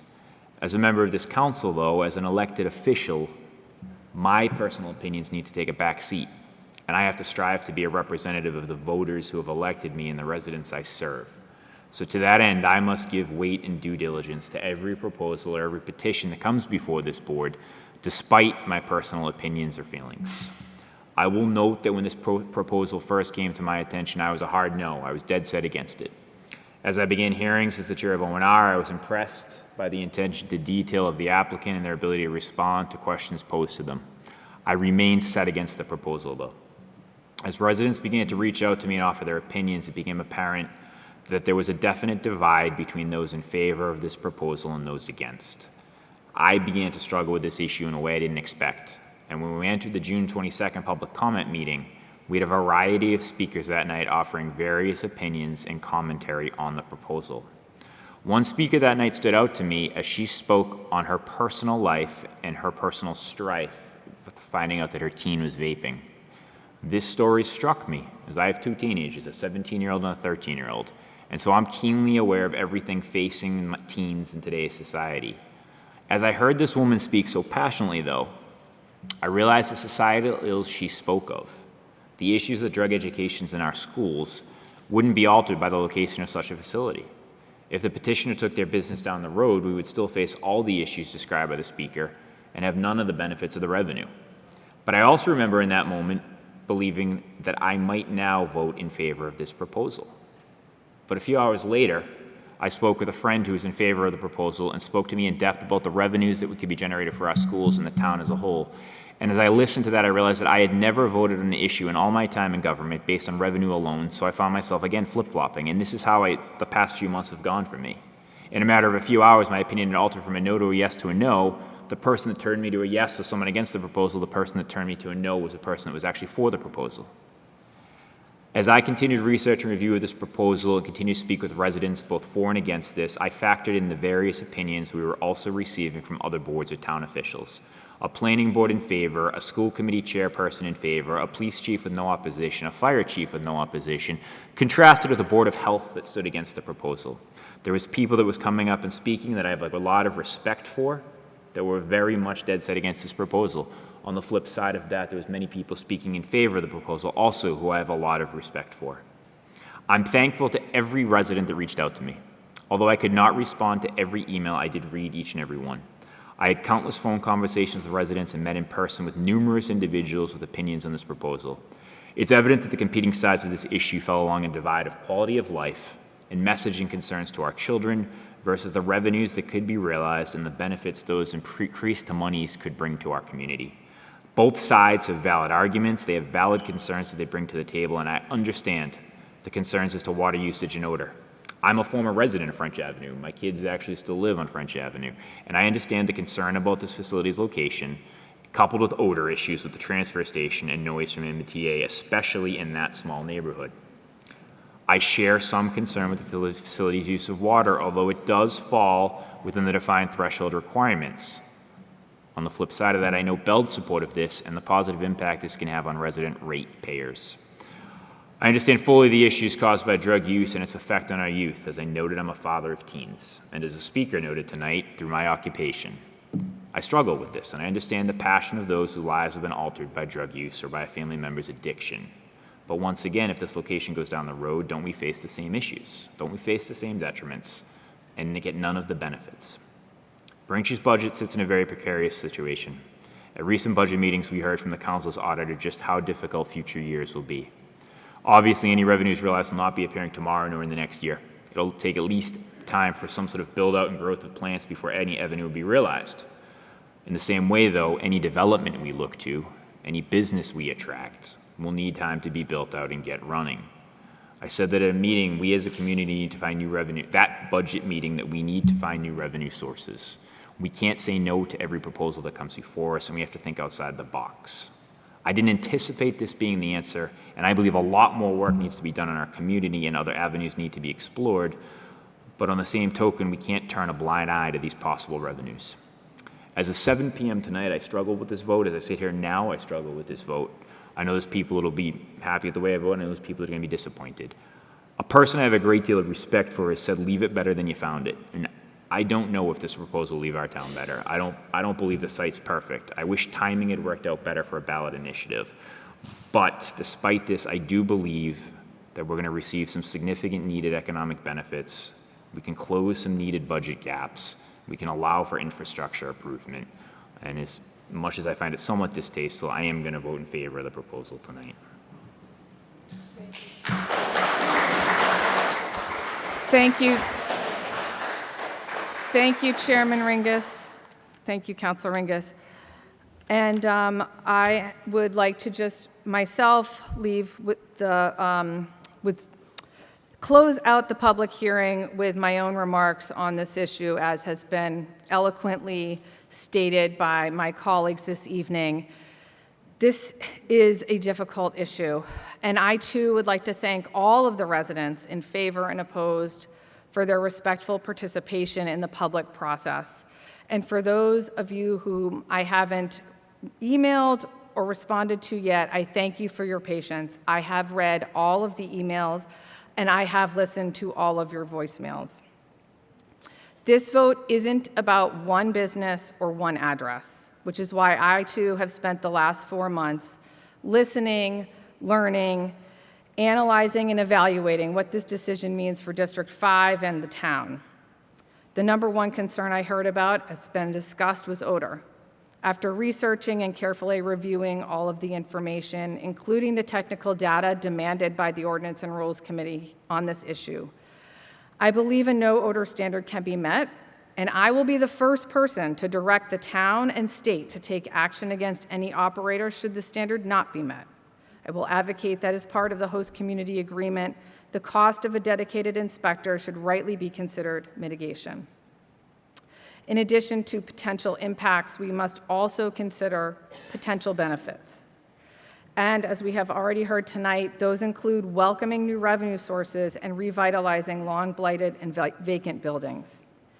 This community is without sufficient funds to maintain, let alone increase infrastructure and the services we count on and deserve. Over the last 2 years, town staff have been reduced, which strains our hardworking town employees to meet the needs of our community. Simply put, we do not have the money to hire new people, and this is detrimental to our quality of life. I rightfully hear from residents about the need to improve parks, playgrounds, and roadways, to provide greater traffic enforcement and school building improvements, and yet we are without the funds to do the work. If we want to be a thriving community, we must say yes to new opportunities for redevelopment and economic growth. To quote from our independent town auditor's May 26, 2022 memo to the town council, quote, unless the town is willing to cut services or think differently about how they provide services, then growing revenues is the only long-term option, end quote. Failing to take this charge seriously would, I believe, be a disservice to my constituents and my community. This is an opportunity for the council to say yes to new enterprises, yes to job development, yes to revitalizing vacant lots, and yes to driving economic development and future prosperity. For all of these reasons, I will be supporting this measure tonight.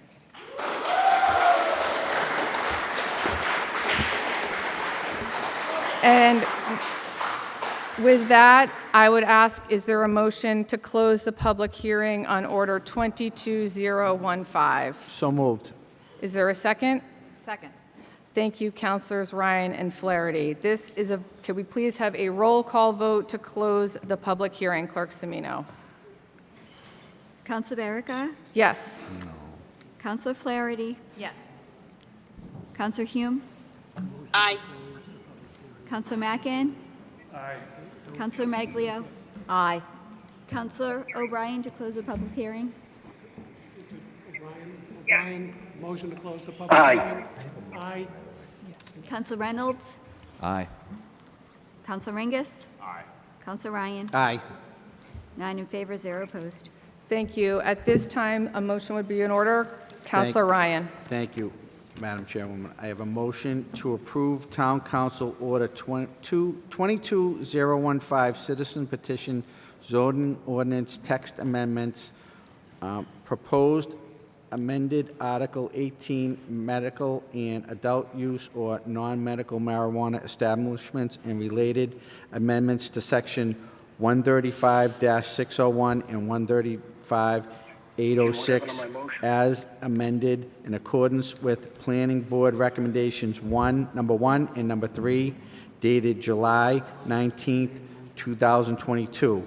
Existing Section 135, Article 18, Prohibition on Medical Marijuana Establishments. Proposed Section 135, Article 18, Medical and Adult Use or Non-Retail Marijuana Establishment. Section 135, 1801, Purpose. Existing. The purpose of this article is to prohibit the cultivation, manufacturing, testing, retail sale, or other type of licensed non-medical marijuana-related business in the town of Braintree. Proposed. The purpose of this section is to allow for of Cannabis Control Commission, CCC, licensed medical marijuana treatment centers as set forth in 935 CMR 501 and adult use or non-retail marijuana establishments as defined in 135-1802 in the highway business and commercial zoning districts consistent with Massachusetts General Law Chapters 94G and 935 CMR 500.00 as most recently amended in all other applicable state laws and regulations. Medical marijuana treatment centers are permitted by right in the highway business zone districts. Non-retail marijuana establishments may be permitted by special permit in order to impose reasonable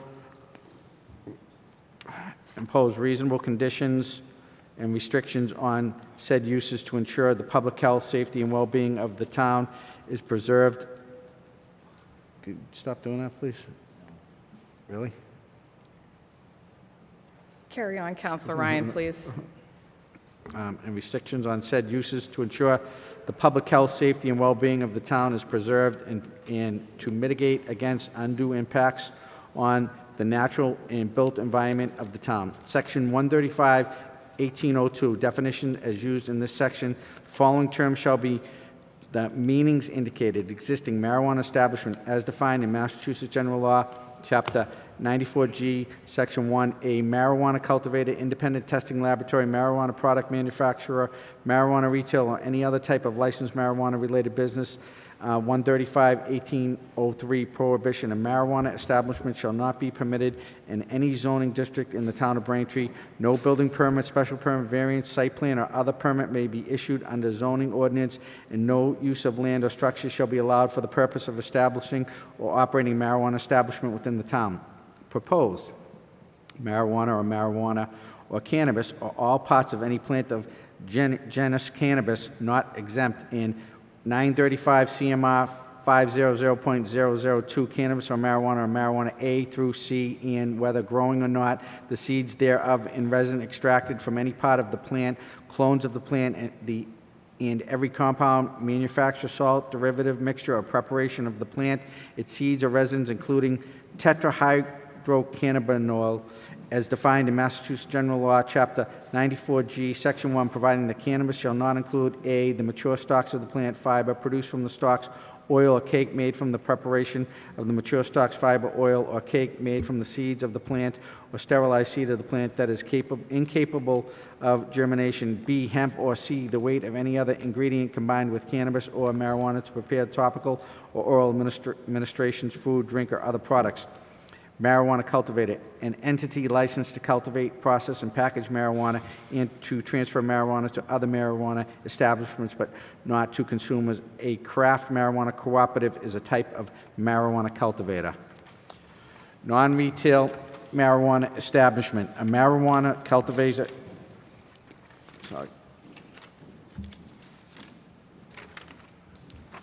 non-retail marijuana establishment, marijuana cultivator, craft marijuana cooperative, marijuana productive manufacturer, marijuana microbusiness, marijuana delivery operator, marijuana independent testing laboratory, marijuana research facility, marijuana transporter, or any type of licensed marijuana-related business, including marijuana retailers and social consumption establishments. Marijuana delivery operator or delivery operator means an entity licensed to purchase at wholesale and warehouse finished marijuana products acquired from a marijuana cultivator, marijuana product manufacturer, micro business, or craft marijuana cooperative, and white label sell and deliver finished marijuana products, marijuana accessories, and marijuana branded goods directly to consumers, but is not authorized to repackage marijuana or marijuana products or to operate a storefront under this license. Delivery operator is an additional license type of Massachusetts General Law, Chapter 94G, Section 4B1, that allows for limited delivery of marijuana or marijuana products to consumers and shall not be considered to be a marijuana retailer under 935 CMR 500.002 or 500.050 and shall be subject to 935 CMR 500.0501B. Marijuana independent testing laboratory, a laboratory that is licensed by the Commission and is accredited to the International Organization for Standardization 17025, ISO IEC 17025, colon 2017 by a third-party accredited body that is a signatory to the International Laboratory Accrediting Cooperation Mutual Recognition Arrangement, or that is otherwise approved by the Commission. B, independent financially from any medical marijuana treatment center, marijuana establishment, or licensee which conducts a test, and C, qualified to test cannabis or marijuana in compliance with 935 CMR 500.160 in Massachusetts General Law, Chapter 94C, subsection 34. Marijuana licensee, a person or entity licensed by the Commission to operate a marijuana establishment under 935 CMR 500.000. Marijuana manufacturer to compound, blend, extract, infuse, or otherwise make or prepare a cannabis or marijuana product. Marijuana microbusiness is an entity that can either a Tier 1 marijuana cultivator or marijuana product manufacturer, or both, in compliance with the operating procedures for each license, and if a receipt of a delivery endorsement issued by the Commission may deliver marijuana or marijuana products produced at a licensed location directly to consumers in compliance with the established regulatory requirements for retail sale as it relates to delivery. And microbusiness is that is a marijuana product manufacturer may purchase no more than 2,000 pounds of marijuana per year from other marijuana establishments for the purpose of marijuana product manufacturing by the licensee.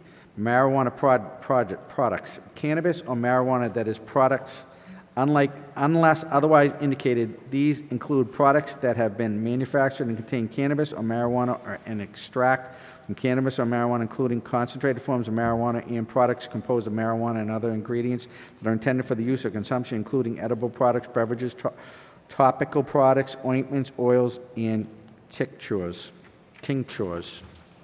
Marijuana process or processing, to harvest, dry, cure, trim, and separate parts of the cannabis or marijuana plant by manual or mechanical means, except it shall be included manufacturer as defined in 935 CMR 500.002. Marijuana product manufacturer, an entity or license to obtain, process, manufacture, and package cannabis or marijuana products, and to license these products to other marijuana establishments, but not consumers. You skipped a sentence.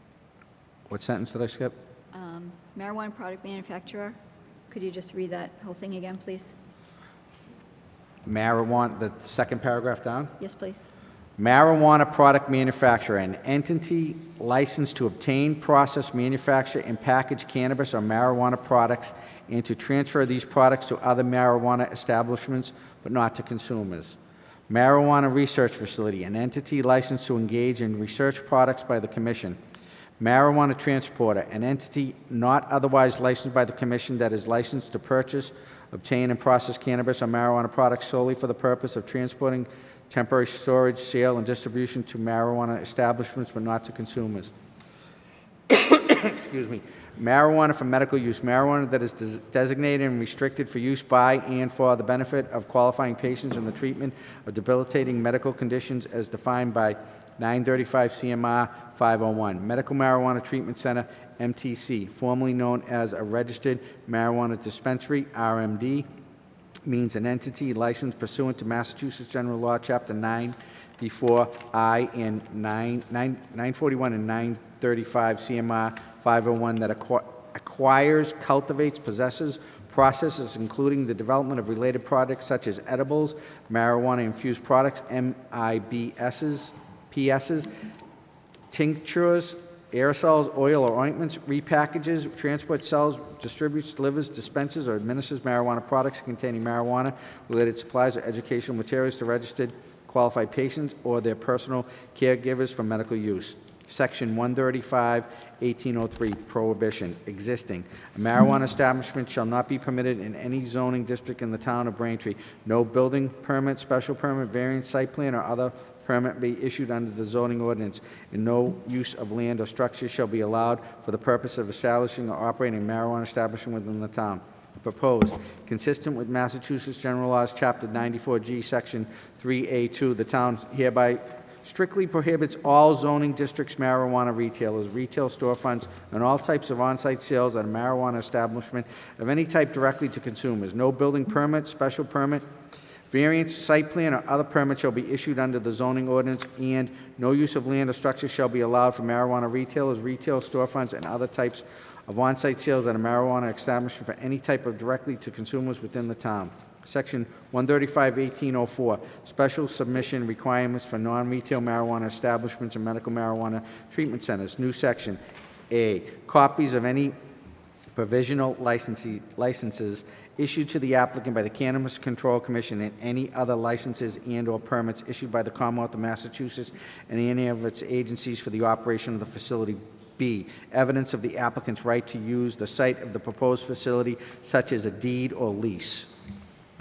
C, if the applicant is a business organization, a statement under oath disclosing all of its owners, shareholders, partners, members, managers, directors, officers, or other similarly situated individuals and entities in their addresses. If any of the above entities, rather than the persons, the applicant must disclose the identity of the owners of such entities until the disclosures contains the names of the individuals. D, plans for all proposed security measures for the facility, including lighting, fencing, gates, cameras, alarm systems, security monitors, on-site security personnel to ensure the safety of persons and to protect the premises from theft. E, plans for all proposed ventilation and air cleaning installations, including technical specification for the equipment to be used. And F, a copy of the emergency response plan filed by the applicant with the fire and police departments. G, transportation and delivery route plans. H, hours of operation. I, floor plans detailing the use of specific areas within the building, including square footage of each area. J, each non-retail marijuana establishment and medical marijuana treatment center permitted in Braintree shall file an annual report to the mayor and the planning board, if applicable, certifying its continued compliance with the host agreement and that all land use decisions granted by the town of Braintree. Section 135-1805, restrictions on retail marijuana establishments and medical marijuana Non-retail? treatment centers. Could you read that title again, please? What was that? Could you read the title again, please? Section 135-1805, restrictions on non-retail marijuana establishments and medical marijuana treatment centers. Thank you. New section, I'm getting a little punchy here. A, no non-medical marijuana establishments or medical marijuana treatment center as defined in this article shall be established except in compliance with this article. B, no non-retail marijuana establishment or medical marijuana treatment center shall be allowed as accessories use in any zoning district. C, no non-retail marijuana establishment or medical marijuana treatment center shall be permitted within 500 feet of any pre-existing K through 12 school, daycare center, public park, or playground. The buffer zone distance of 500 feet shall be measured to a straight line from the geographic center of the non-retail marijuana establishment entrance to the geographical center of the nearest school or daycare entrance, unless there is an impassable barrier within those 500 feet. In these cases, the buffer zone district shall be measured along the center of the shortest publicly accessible pedestrian travel path from the geometric center of the non-retail marijuana establishment entrance, the geometrical center of the nearest school or daycare entrance. For purposes of determining the minimal distance separation to the public park or playground, the distance shall be measured by following a straight line from the outer property line of the proposed non-retail marijuana establishment or medical marijuana treatment center to the outer property line of such park, of any such public park or playground. No property containing a non-retail marijuana establishment shall be located within 100 feet of any property that contains a residential use. The 100-feet buffer shall be measured by following a straight line from the outer property line of the proposed non-retail marijuana establishment to the outer property line of any such residential use property. No non-retail marijuana establishment or medical marijuana treatment center shall be permitted to have a ground sign as defined in Article 9. All non-retail marijuana establishments and medical marijuana treatment centers shall be permitted to have one wall sign on one side of the building. Said sign area shall be limited to a half foot in for the length of the building wall in which the sign will be located, or 60 square feet, whichever is less, in the height of any letter, logo, or symbol used in the wall sign shall not exceed 2 feet in height. If the non-retail marijuana establishment or medical marijuana treatment center is located in a building with multiple tenants, said building wall length shall be equal to the space occupied within the building along that wall. F.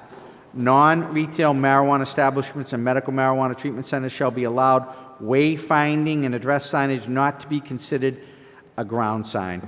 All wayfinding signs must be located on the property, shall not exceed 3 in total, and no individual signs that shall exceed 4 square feet in area.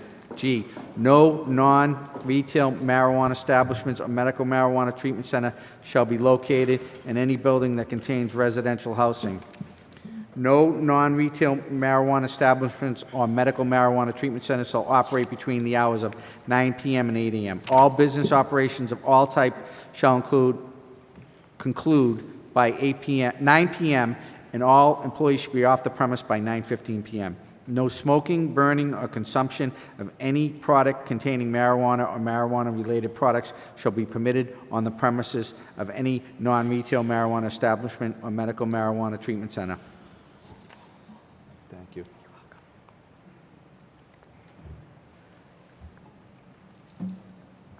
J, all non-retail marijuana establishments and medical marijuana treatment centers shall be 100% indoors. No exterior non-retail marijuana establishments and medical marijuana treatment centers are permitted outdoors or exterior to any building. Loading and unloading is permitted in an approved loading bay or space. K, all non-retail marijuana establishments and medical marijuana treatment centers shall conform to a no-owner standard. Therefore, must install, maintain, and operate sufficient ventilation and air cleaning equipment to ensure that no odors produced by the operation are detectable at any exterior areas on the site or property or any adjacent property or street. Okay. L, all non-retail marijuana establishments shall provide the chief of police, the inspector of buildings, and the special permit granting authority with a list containing the names, phone numbers, and email addresses of all management staff and key holders. An updated list shall be provided whenever changes occur to the information listed. M, before submission of any application to the planning board or building inspector for non-retail marijuana establishment and medical marijuana treatment centers under this article, the applicant shall provide proof of an executed host community agreement with the town council or mayor. N, no non-retail marijuana establishments or marijuana medical treatment centers shall allow cultivation, processing, manufacturing, sale, or display of marijuana or marijuana products to be visible from the exterior of the building. Oh, if a medical marijuana treatment center does not trigger a site plan review application, all aspects of this article shall be reviewed for compliance by the Inspector of Buildings and the Director of Planning and Community Development. Section 135-1806, Special Permit Criteria, new section. In addition to the standard findings for the permit 135-503I, the special permit granting authority must also find all the following. A, the non-retail marijuana establishment is consistent with and does not degrade from the purposes and intent of this section in the zoning ordinance bylaw. B, that the non-retail marijuana establishment is designed to minimize any adverse visual or economic impacts on abutters and other parties in interest. C, that the non-retail marijuana establishment demonstrates that it meets or exceeds all permitting requirements of all applicable agencies within the Commonwealth of Massachusetts and will be in compliance with all applicable state laws and regulations. D, that the applicant has satisfied all of the conditions and requirements of this section and other applicable sections of this bylaw ordinance. E, that the non-retail marijuana establishment provides adequate security measures to ensure that no individual participant will pose a direct threat to the health or safety of other individuals, and that the storage and/or location of cultivation is adequately secured on site or via delivery. F, that the non-retail marijuana establishment adequately addresses issues of traffic demand, circulation flow, parking, and queuing, particularly at peak periods at the facility and its impact on neighboring uses. Proposed 135-601 Table of Principal Uses. Proposed use.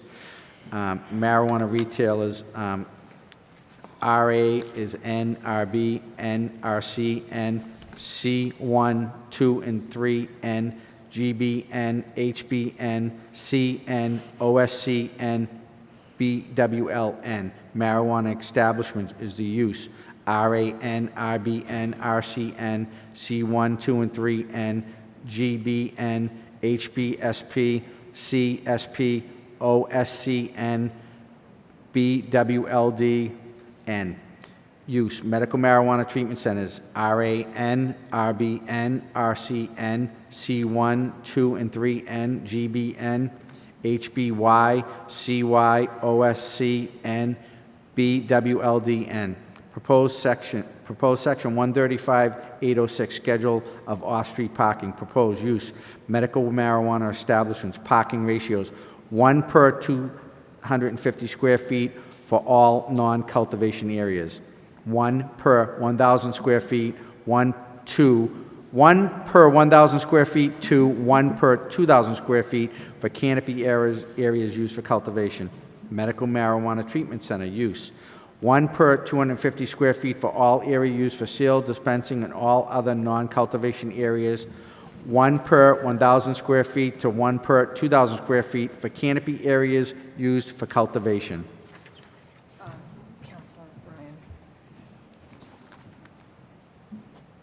This first table needs to be The second table?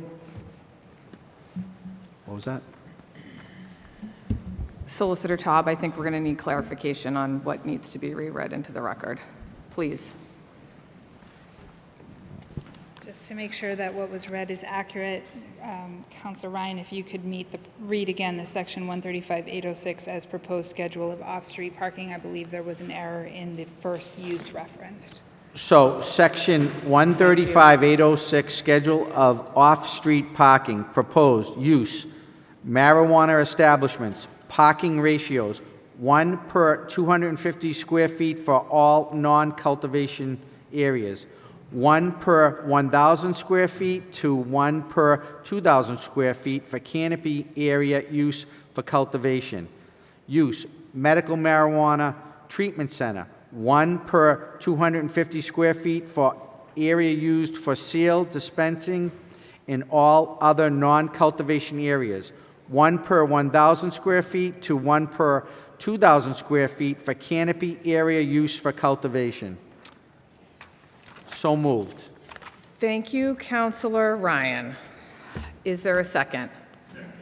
Thank you, Councilor Ryan and Ringus. We have a motion on the table and a second. This is a zoning change, so it does require a supermajority or 6 councilors for the motion to pass. So with that, I would ask for a roll call vote, please, Clerk Semino. Council Barica? Yes.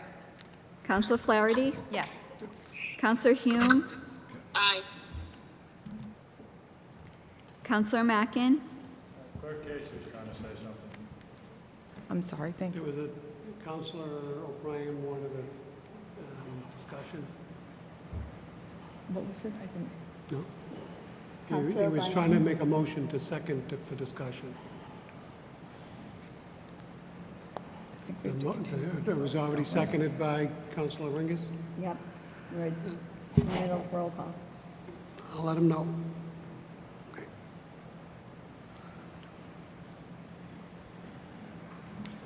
Okay, the motion was seconded by Councilor Ringus, so they started into the vote, so they're into the roll call votes now. So it's already been seconded. You have to take the roll call vote. Don't, yeah. We're in the middle of the roll call. It's been Okay. seconded. It's been seconded because he didn't make it in. Okay, you're Okay. doing the roll call votes? We're in the middle of roll call votes. Thank you, Chairman Ringus. Is he up? Is his vote? Not yet. You, We have Councilor Barica, Flaherty, and Hume. We're at Councilor Mackin. For roll call vote, please. No. Councilor Maglio. Yes. Councilor O'Brien, roll call vote. No. Councilor Reynolds. No. Councilor Ringus. Yeah, aye. Councilor Ryan. Aye. That's 6 in favor, 3 opposed. Motion passes.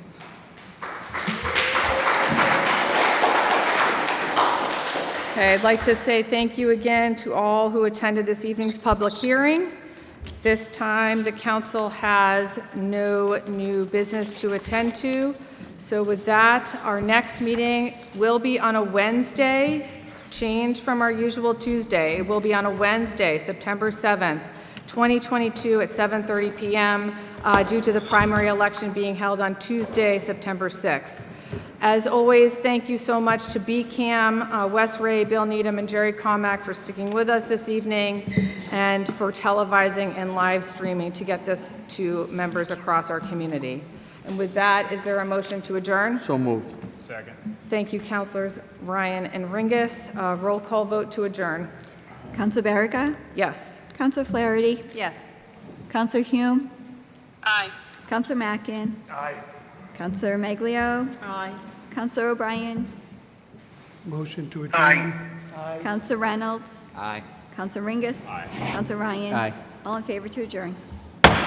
Thank you. This meeting is adjourned.